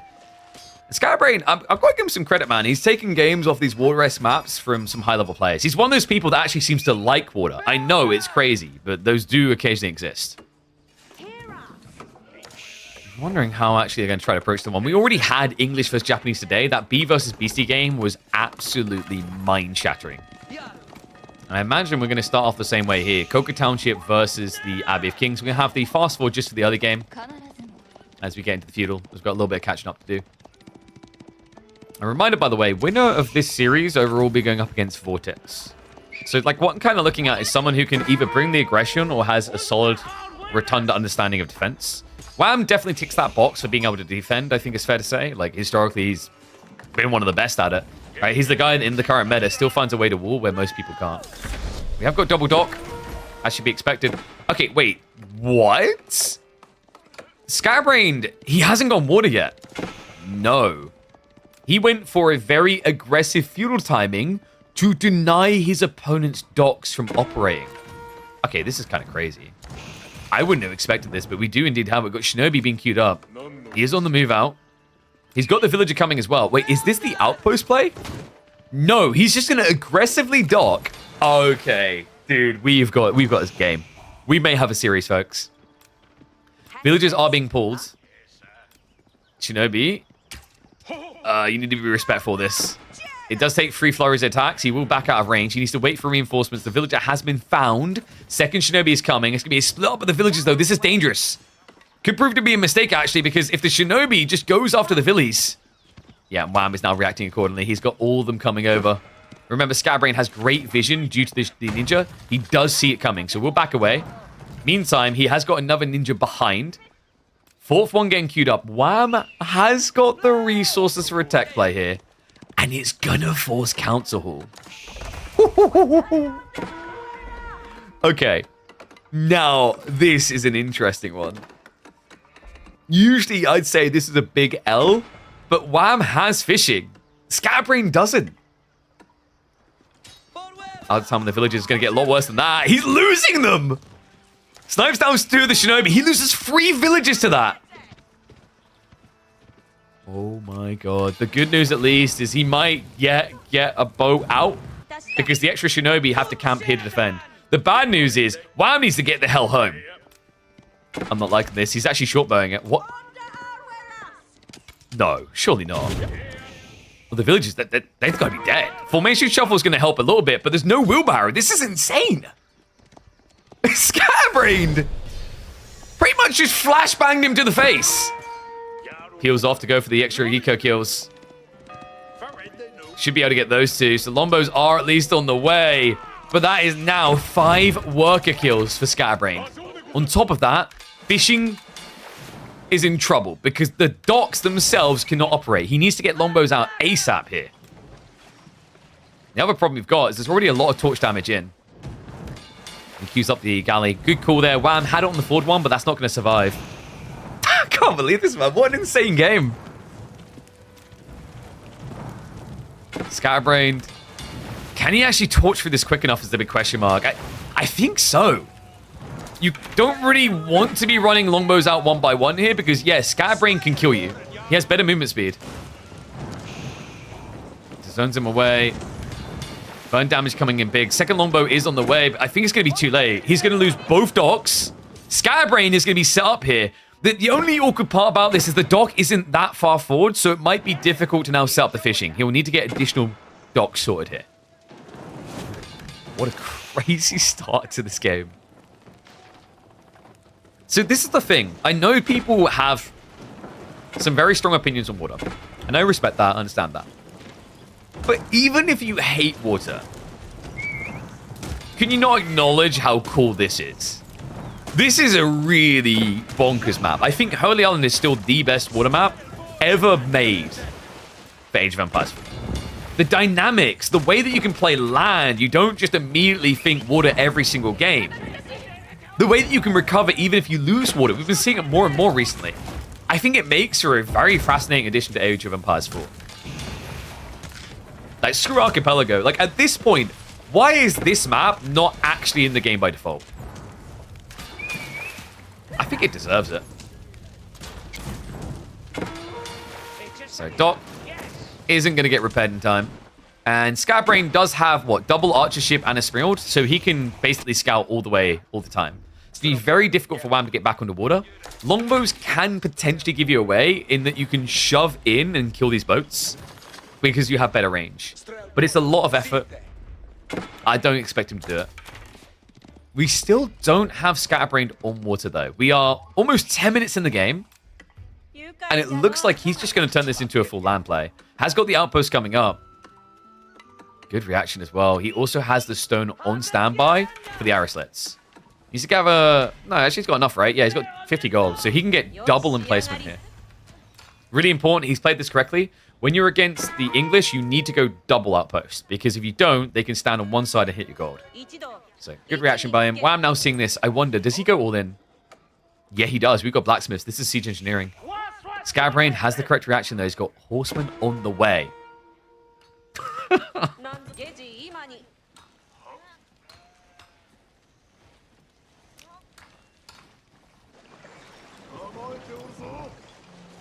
And we do now have fishing coming in. Okay, so Scatterbrain, I was wondering how he's going to afford horsemen long term. He's only got 8 sheep. He has been gathering berries to inflate himself a little bit here. Even got the Tawara to make the gathering rate worth it. Outpost is going to be going up. Wham is going to be kicking off a Steeled Arrow. Makes sense now that horsemen are revealed. But keep in mind, Scatterbrain already has a forge to commit into Undermesh with. Love that outpost reaction. So additional arrow slits to come in. Hasn't actually built any on the forward side. That's kind of smart, actually. The villagers should, in theory, be close enough to get into one of the 2 outposts. The tree line is a lot more threatened. So you want to keep your opponent further away from this. Especially now that Scatterbrain is adding in fishing.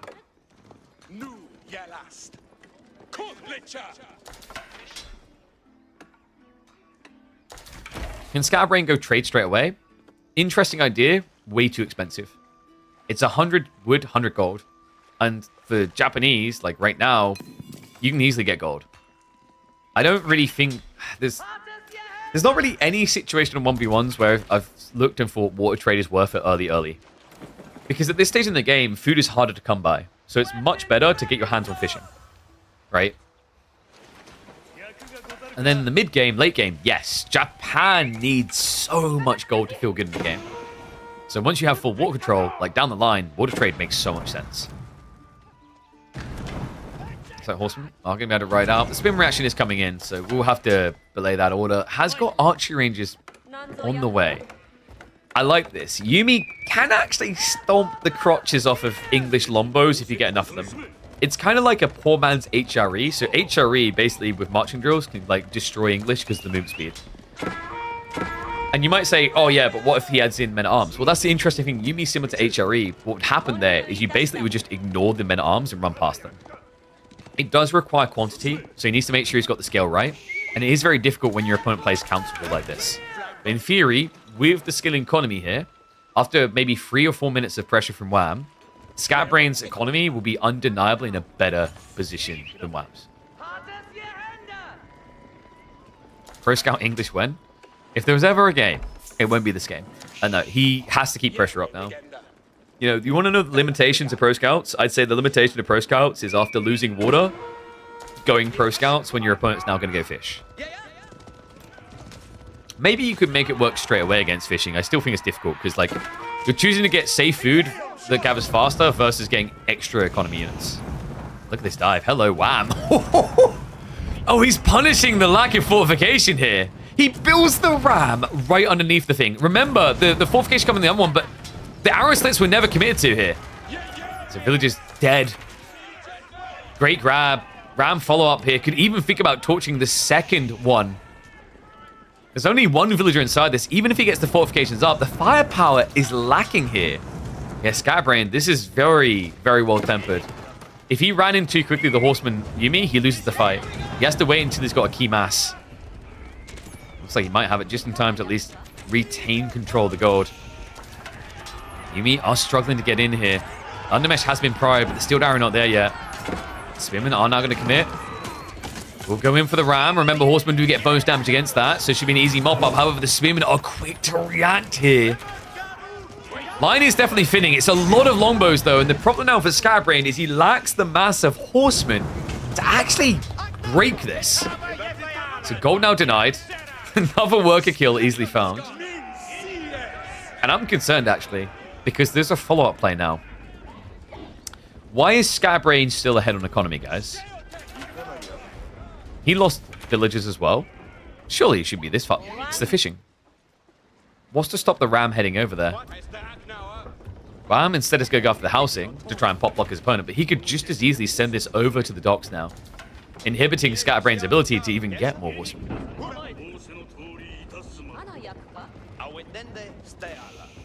Transport ship and dock on island? That would be kind of sick, actually. We never see that.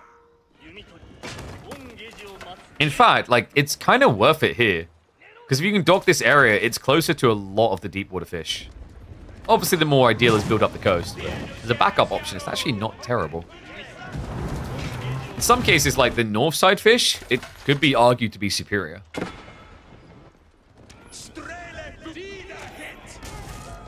So, upside at least for Japan, they can keep dodging this problem like the plague. Downside is just really no access to gold right now in this game. So even if Scatterbrain gets the food surge going, he needs to address this in age. He can't just rush castle. Does at least get the snipe on the ram there. Wow, this is a strong blob. 15 spearmen, 25 archers. What's Scatterbrain thinking? What he could be thinking here, which would be quite smart, is intercept reinforcements. You know, maybe send the horsemen in. He can't get him in abandonment, which is really unfortunate because he just doesn't have the gold. But if he gets around the back, he could easily just stab these down. You could theoretically, now that the outpost is gone, go for the gold here. But I think ideally you need to intercept reinforcements. Wham is just blobbing for an all-in. And these numbers aren't indicative of a true military count. You feel like you have to take 10 away from Scatterbrain because Yuumi, they're all about massing. And you see how oh my god, the start of these fights is ugly. Villagers get found out, trying to walk out for the deer. He's coming in for punishment. I don't know what happened with this tree line. This is a wide spread. Whoa, no. Scatterbrain just dodged a big problem there. Those 6 villagers were stuck. If only he had trade ships. If he had trade ships, I think he'd be dead already. If he had trade ships, he wouldn't have the food to have gotten all this horsemen. Like, trade-offs, right? Like, this is like watching an Ottoman game and going, if only he had 16 great bombards. It's like, how does he get 16 great bombards, right? It's that same situation. Like, RTSs are a trade-off. You make a choice, you make a sacrifice. You can't have it all.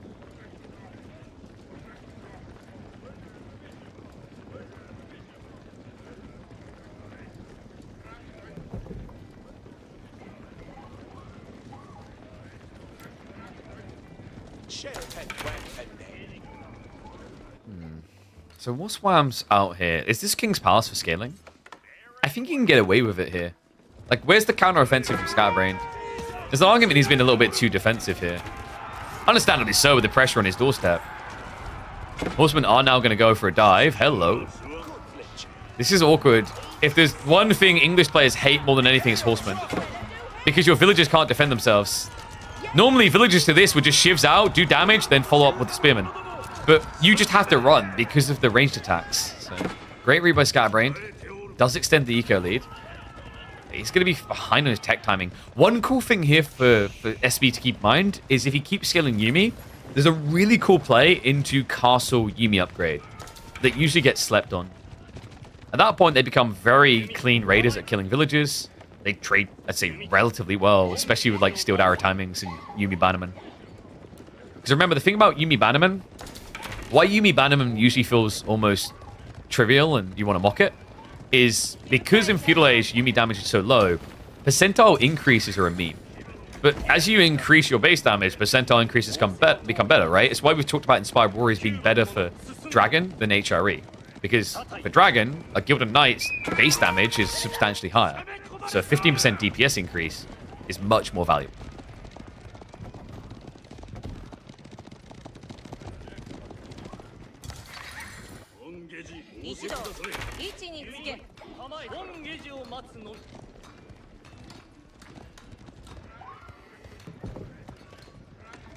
So Outpost now coming up. It looks like Scatterbrain has found his way onto the gold secure. He's going to look to mirror the castle play, but he's going to be later. And Wham did go for the scale point. Okay, like overall, I like Wham's position in this game. It's kind of crazy. And this is what I meant about Holy Island.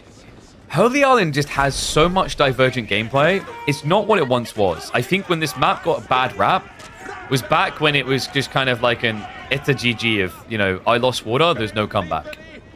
I feel like we're far past that point. Would you guys not agree? Like, a year ago even, would you see someone get back into a game like this? I'd wager no. Definitely when Holy Island got introduced in the first year of its existence, hell no. But now we have a game where both sides have upsides. Wham's going to be prepping for that land economy. Scatterbrain still has full water control. It is a little bit scary because Wham can find ways back underwater, especially with 37 longbows. If he ever stops pressuring, he can come back, re-secure water, and then contest. Horseman are going to be able to dive in here. A lot of them are almost dead, though.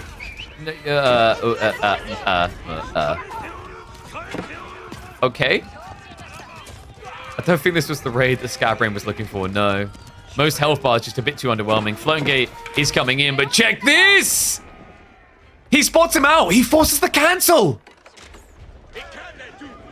And now you've got problems. Scatterbrain! 20 villagers, there's nowhere to go! Needs a transport ship right now. Sick. Scatterbrain, 5 seconds to get them out. He's still going to lose workers, but he mitigates the losses. So he can transpo them out for gold on the central island. It is a double 8k spawn. A lot of safety there for Scatterbrain.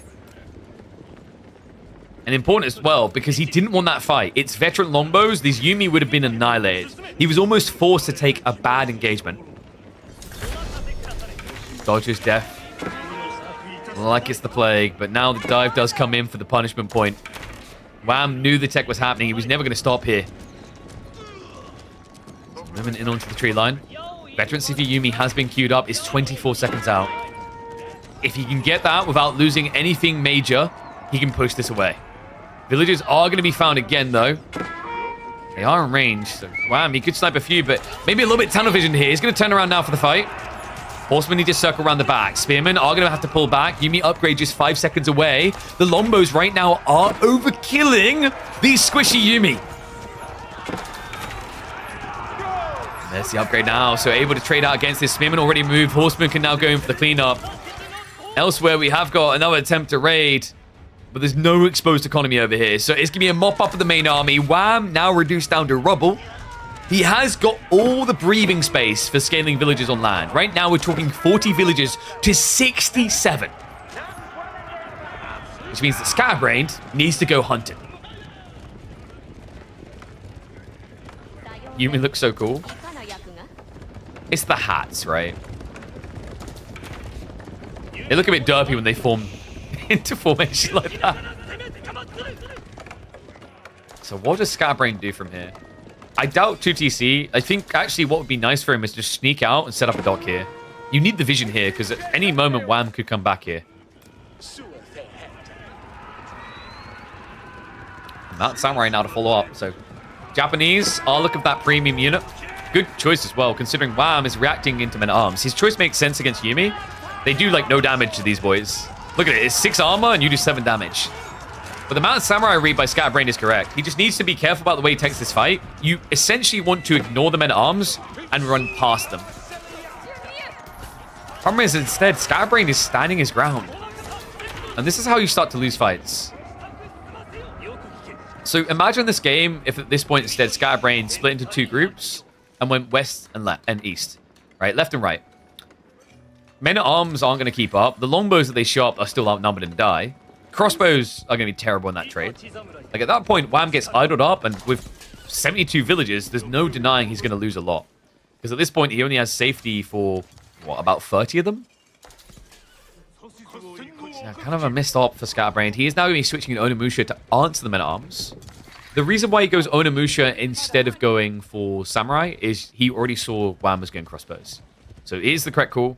It's going to be tricky still, because Onimusha can still lose these type of engagements. But I think what Scatterbrain is thinking about is what we talked about with the Yuumi just a second ago. Let's raid instead. That's Samurai. Nice micro there. Gets several worker kills. More importantly, keeps it open. And even more important than that. No, Wham is so immediate on the reaction there. He glanced at the Shinto, immediately reacts, pulls away. The rest of the army is coming, so should be able to secure this relic. Needs to be quick about it, because Wham has made that his target objective. Gold life is good, folks. Scatterbrain shouldn't really have to worry about running out anytime soon, but the relics long-term in the game does become a key defining factor, as we've seen time and time again. You can drop fake relic? You mean Yorishiro? I don't think you do that. The Yorishiro drop, like, where's he gone? He's gone Archery Ranges right now because he's trying to blow up Onimusha. I think next you need it for the additional transition. So you're probably looking at another stables. He just doesn't have enough production, right? Like, I'm a bit worried, actually, that the men-at-arms is getting a bit out of control. Why no trade to water? He doesn't need it. He's got loads of gold. Like, gold isn't his problem right now. Scatterbrain's problem is food. If anything, what he needs is a dock here and fishing here. Like, that's actually a play he could now do.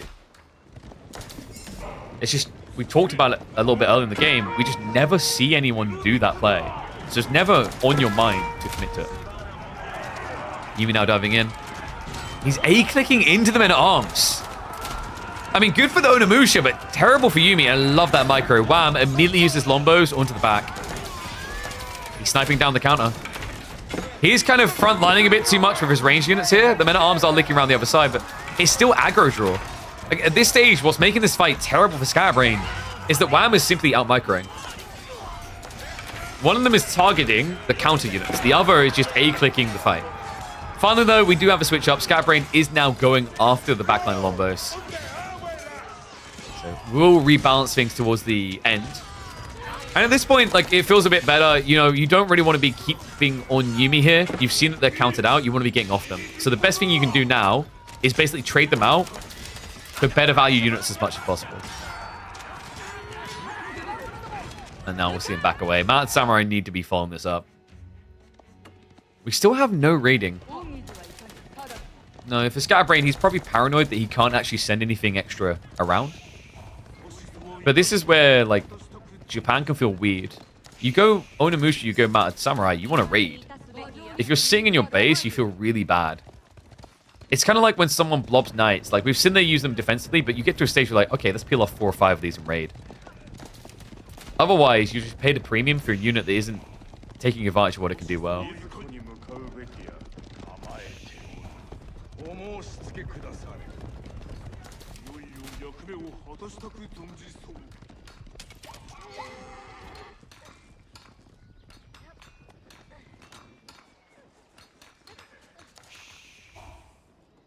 All right, 1s if you think Wham's going to win this, 2s if you think Scatterbrain's going to take it. Oh, Wham's looking pretty solid still. He's going to have 4 relics. To make matters worse for Scatterbrain, Wait, did he take the relic from here? Oh my god, he did. He took it from the shoreline, which is usually very hard against the person who wins water. But he has 4 relics. To make matters even worse for Scatterbrained, once English get into Imperial, they've got all that gold gen from enclosures. So, like, gold is not going to be a problem, especially with this Civ that doesn't really use as much gold as Japan in the late game. Hyper long-term, Japanese is going to have an issue with gold here. Because he's not actually, like, setting up... Oh, wait. Pause, thoughts. We do have traders now coming in. So he has now got that starting to insulate him. Still, this is more important. I like that he's done this. He's moving in for the docks now. He's going to go for the fish. This is what was missing, by the way. It's what was really hampering his efficiency, right? His scalability here. Mountain Samurai are now starting to reach into farms. Top that. Onimusha with a backstab. Will get intercepted, but I love that he had that second wave to try and hit into the main economy. So we'll get away with Onimusha just in time. Kaburia is very much worth it here. Because you need to kind of skirt around the threat now. It's a lot of longbows. The Mountain Samurai looking for a lot of kills, and they'll find it. Holy crap. Wham. Now over 10 workers behind. Yeah, he got shrunk down to size there. You can see it in the worker kill count. Okay. I'm glad, man. I thought Scatterbrain was being a little bit too hesitant here. Really flip things.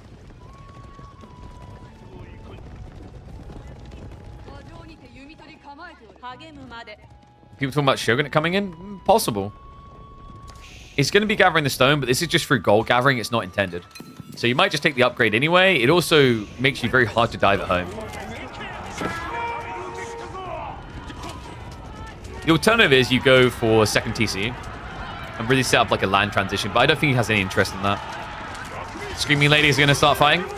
They're very loud. Looks like he's going to start sniping this on the men at arms. The Mountain Samurai front line is spinning fast here. Got to start respecting this attack speed, Aura. At this stage, honestly, Springles. Scatterbrain Springles would really just change the full dynamic here. Wham's just blobbing meat. Onimusha, we've just seen they just don't feel good in these direct exchanges like this. Okay if you have enough units to absorb, but like realistically, how are you keeping the Mountain Samurai Surge going? I think genuinely, especially now that he's got trade coming in, Springles just win. He's 6 trader ships, and he's generating 44 wood, 44 gold. That covers it, right? Remember, Springles are actually quite cheap these days. So we have got the Shogun in. He did go for the Euroshiro drop there in the end. It's just going to be more stables. Instead, he's switching horsemen, but love this from Wham. There's just not enough pressure, right? Or is there? Hold up. He wants more gold. Okay, so I think Wham is slightly paranoid about the gold. There we go. Berkshire coming in. This also... Wait. Did he see the trade ship? Oh my god, this is reaction to the trade. He saw the trade ship go by because of the weird behavior. I don't know how this hasn't been fixed, but guys, look at the marker on the map. Look at where the trade ships go. They feel uncomfortable being at deep sea too long. So because they came to the shoreline, Wham is now building the Berkshire as a reaction, and he will drop it in a blocker position against this, meaning that Scatterbrained, if he wants to trade safely, will have to manually click them every time. Which, in a high, intense, late-game situation, is far too much APM. It's going to be moving across to try and intercept this. What is up, Wicked Skies? I see you with the sub. Thank you very much. Wham will not subscribe. Will not submit to bullying. Onimusha trying to get some stipends, but it's just not going to work with the A-click. Berkshire is definitely going to complete here. No hope in hell. Scatterbrained. Not only does Wham get his hands on the gold, but he stops your own as well. Not sure where that relic... Wait, didn't he have that relic at home? What's it doing here?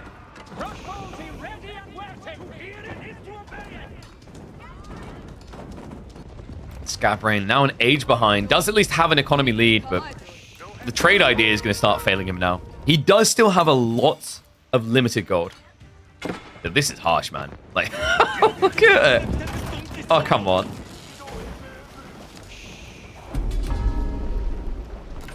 Like, bruh. No, please, please. It's going to get so much worse than that, guys. The whole point of this Berkshire, like, we talked about the gold. We talked about the denial. We mentioned at the start the dock drop. This is a triple value Berkshire. This might be the single most valuable Berkshire you have seen in years. It does everything. It even comes with a cup holder. I think. I haven't checked every room, but I've heard rumors.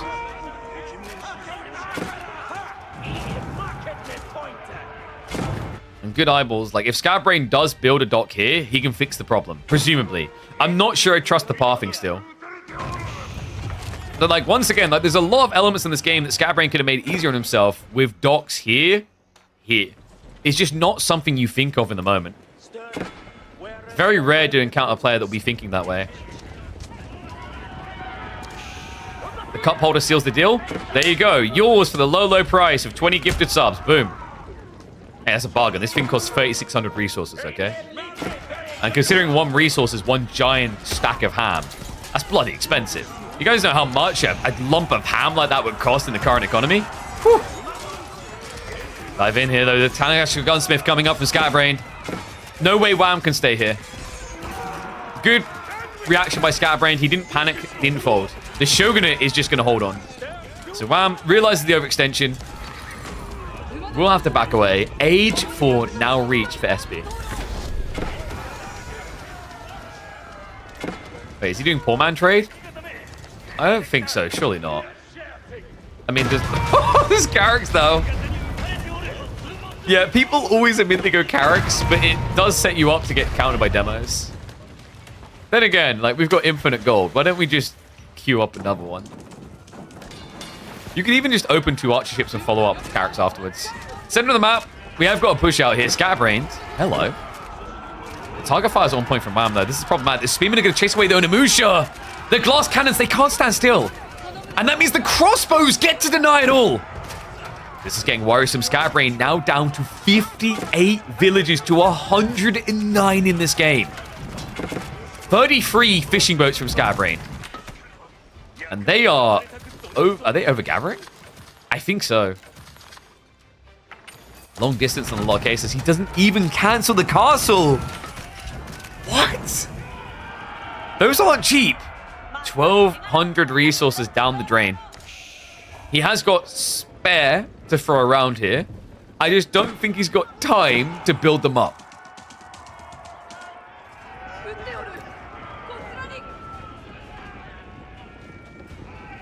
Scatbrain now reacting with the Otakabune. Okay, why though? Our Otakabune is designed to deal better with units than buildings. And there's a Berkshire. Maybe he feels like it can beat Carracks. That would be my guess here. But we do indeed have the Otakabune. Okay, did I put enough emotion behind that? I mean, this unit did get buffed recently. We actually had a really cool game between... Was it Core and Numenor, I think? On Oases, where he basically had, like... It's on YouTube. I think it's called the best guarded pond in the history of AoE4. And these things actually almost got him, like, a win on Sacred Sites. So, like, in fairness, actually not bad at dealing with demo plays. I'm wondering how Scatterbrain's going to deal with land, though.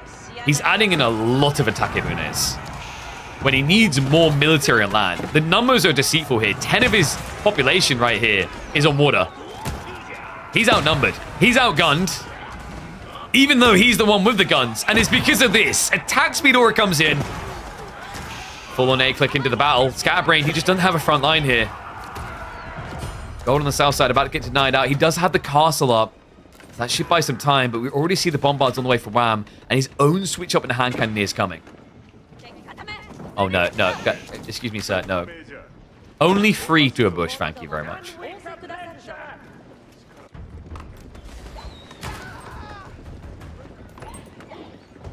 Looks like he's going to die. Wait, what? Wham doesn't care. He's like, oh no, one of us dies every 4 seconds? How many of you died in 4 seconds?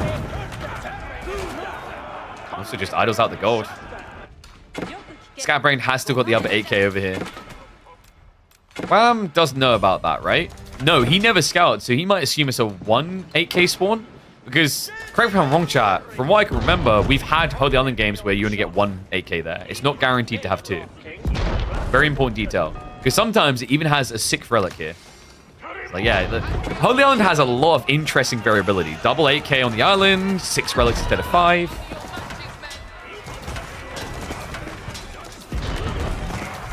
The question now is going to be 2 instead of 1. Wham, already 1 game up. He's looked in firm control for several minutes now.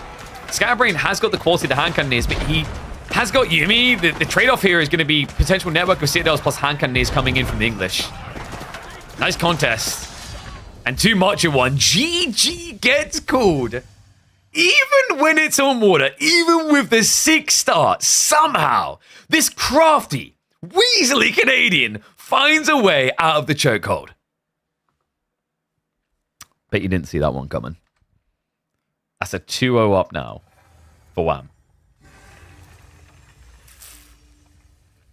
I mean, Scatterbrain, there's got to be like that demoralization, that deflation feelings. Like, if this can't, like, if this can win, what can?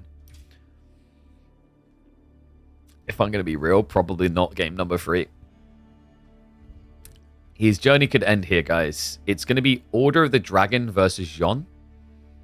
I am not crazy about this matchup for Jean. OTD have a history of being quite comfortable against Jean. It's a little bit of an uphill battle.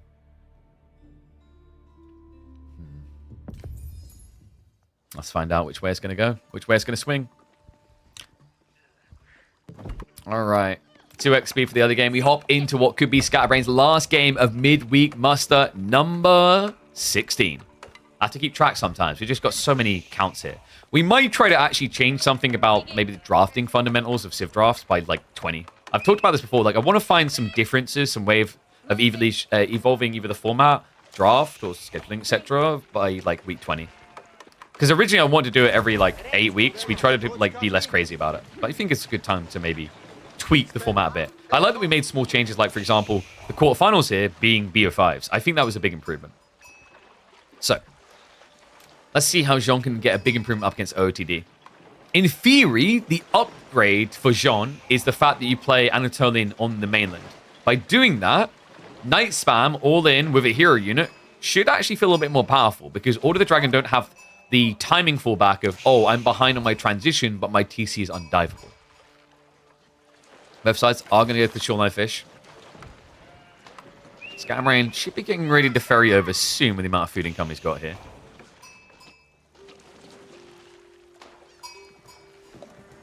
I guess you arcing out here. Is that too brazen, or is it worth it? Tree lines are very far away, but actually, like, gold deer back here is berries. I don't know, man. I'd say arcing could be worth it there, but he's going to play it safe. It's going to be the golden tree line at home. Reason why I think Wham done this: wood, gold, boat opening. Very strong, but the other thing is later in the game, your safe economy is on the starting island, so you set up farms here. So definitely makes a lot of sense. School of Cavalry on the other side for Scatterbrain is going to be on the mainland. So yeah, playing out to the map as you would really anticipate here. I love this. Just using the transport ship as a secondary scout. Very hard to get rid of, very hard to kill, even once your opponent's in Feudal. So we can just camp here, keep an eye on it. We've seen Wham like in this matchup before. Last week when Anatolian Hills was the default, he was discriminating some people with this particular pick. And I think he actually had like was it 2 games of Sean? Definitely 1. We saw it a few times, I want to say, last week.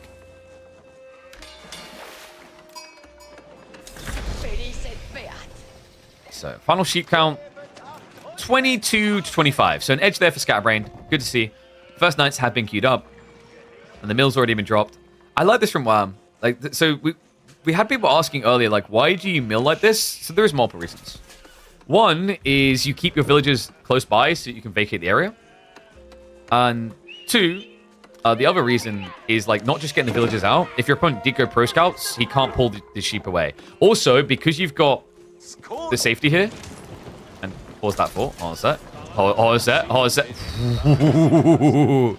So, the other thing about this play is in the event that you do get pushed off of the sheep and you have to transport out, burning this mill down is very hard when there's boats here. Because if the mill goes down and the enemy scout comes nearby, all these sheep that haven't been clobbed are forfeit. So play just makes a lot of sense for multiple reasons. Trade-off is, as we saw earlier on in the day, in Numenor vs Anatan, an insane game, number 2, by the way, it can cost you quite dearly when a demo shows up and you aren't paying attention. So level 2 Jean now on the way. Why did Scatterbrain not do the same thing, by the way? Because he's the aggressive party. You never expect Order the Dragon to attack you early on here, so you get to take the risk. And you also devalue the water play for WAM. How long did Game 3 of Beastie B last? An hour and a half. We had to play a little bit of catch up because my daughter decided to unplug my internet. Thanks, Freya.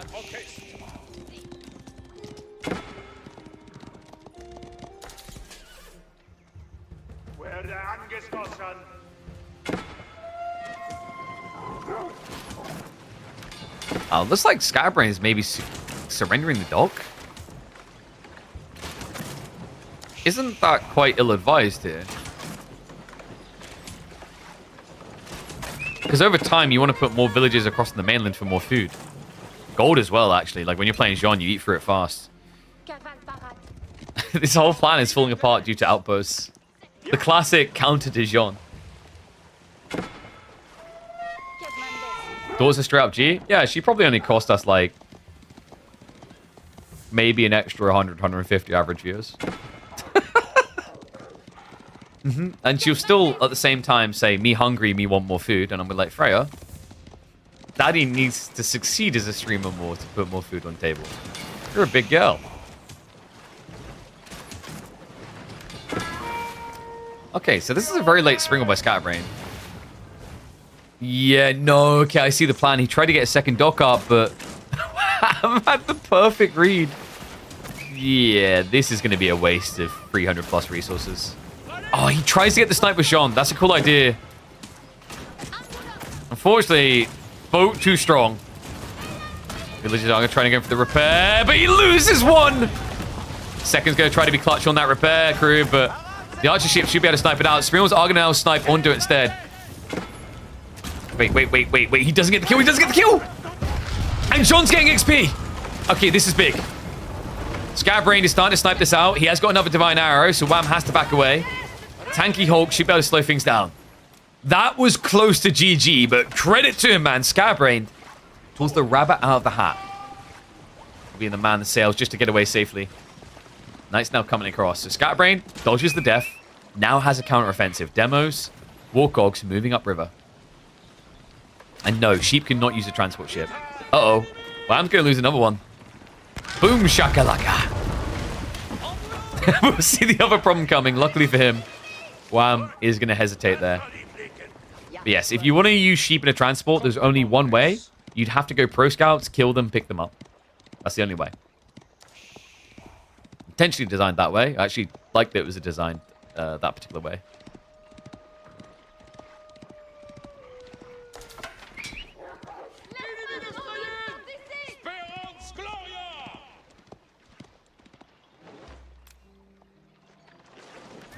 So, stable's now coming through. Interesting. If you can just get, like, 2 horsemen here, Jean's dead. Scatterbrain, does he? He sees this. I wonder if he just switches into Spearman at all. He's going to try to boat pressure, but it's difficult. With the double... Oh, sorry, single outpost here, because he switched from double. You can't really dive past this point. The garrison will just immediately start killing your boats. So, Scatterbrain knows he can't go any deeper. WAM is starting to run a little bit low on food, right? He's got 12 sheep left over. Meanwhile, because he built over here on the deer, Scatterbrain still has 24 sheep to work with. Overall in a pretty decent position. One thing you do have to be a little bit scared of for your Scatterbrain is a Burgrave rush from WAM. He can build the Burgrave on the starting island and then send in these really tanky men-at-arms in a situation where you've got way too many villages here. So like, this is why WAM is trying to win water. Because if he divides the map, this one TC is capped at 15 villages at any given time, because anything else dies. That's the thought process coming out from the Canadian.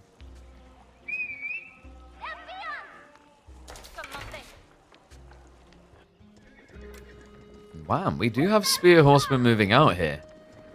Hello. Oh, he just scouted. Yeah, he sees the play onto the sheep. Wait, Scatterbrained. He went to the starting island. Is he anticipating the Burgrave timing? Okay, one, that is sick, but two, that is vile. Because now, you are an open goal waiting to be scored. Village is in trouble, needs to get them out, but even if he gets them out, that means no food for Scatterbrained here. And no easy dive point. The TC should be able to insulate against a handful of knights. Spinman. Easy cleanup and all dead there. Villagers are going to be able to safely get out, but this dive in, I'm hesitant to say it's going to be good enough because he's got the transport ship. He can get these villagers away. John already being target fired down. And the gilded villagers just maybe a little bit too tanky. Not able to get anything. Divine Restoration basically gets John killed. An immediate buyback comes through, but she's not able to help still. Remember, she's now on the starting island. Oh my god. I can't believe that.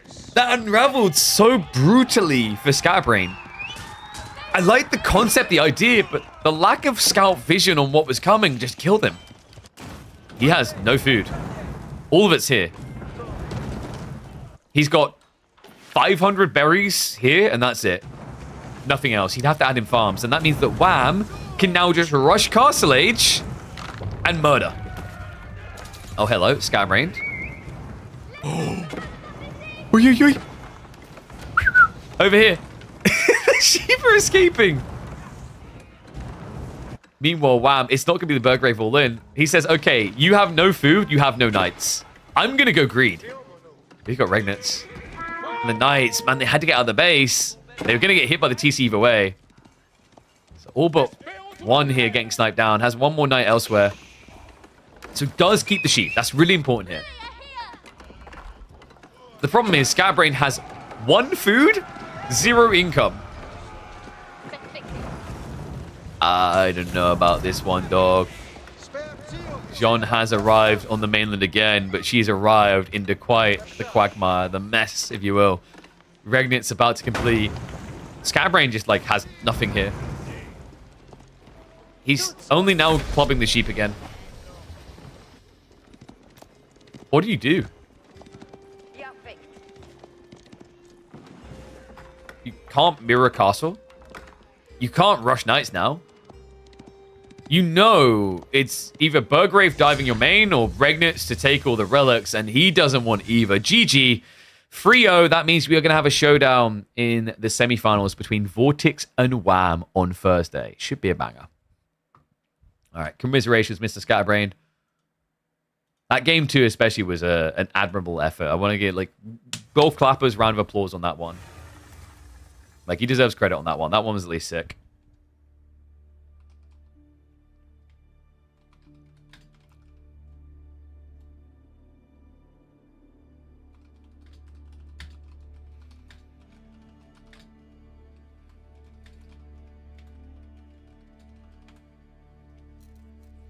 All right.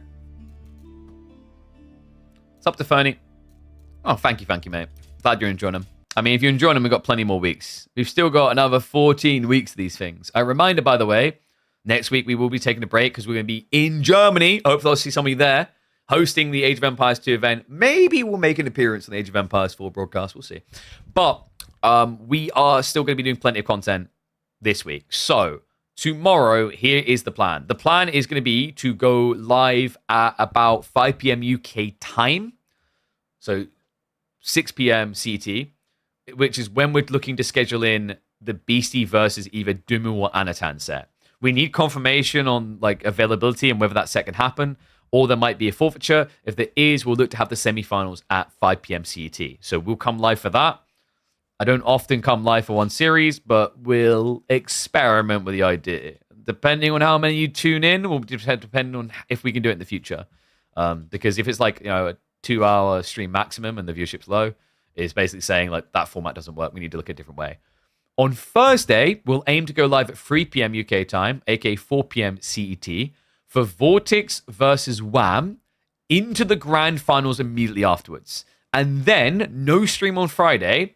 But what you guys will be getting instead is if I open up good old Opera GX, we have got the upcoming tournament from good old John Doe. So John Doe has put together a pretty cool little tournament. It's called King of Civilizations. It's going to be happening this weekend. We will be English coverage on these. We'll be checking on a bunch of the players. Still got a bunch of TBDs, so I'll have to confirm with him if that's all locked in. Because I don't know what happened in this bracket. This looks like a mess.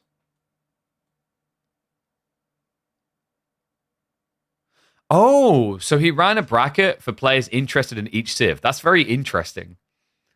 Okay, but I'll check with him how that's looking, and I'll keep you guys updated. But there should be an intent to go live on Saturday and Sunday at about 3 p.m. UK time to cast the King of Civilization games. Basically, the idea is you start with one civ, and as you conquer other players, as you beat them in series, you get their civ as well. So I'll keep you updated on that. I assume it's still going ahead, but if it is, this bracket right now is a nightmare. It needs to be updated. But before I go, one final reminder, guys. We're working with Opera GX. Take advantage, as you said, Opera GX.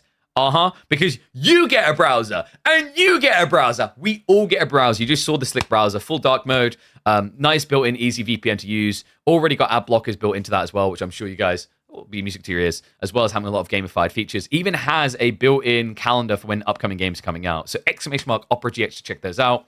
It is absolutely free to get your hands on. Go across to there and create an account. It lets them know that I sent you, and maybe gets them to come back for additional weeks or months. I'm even going to drop it in there for our YouTubers. So let me quickly...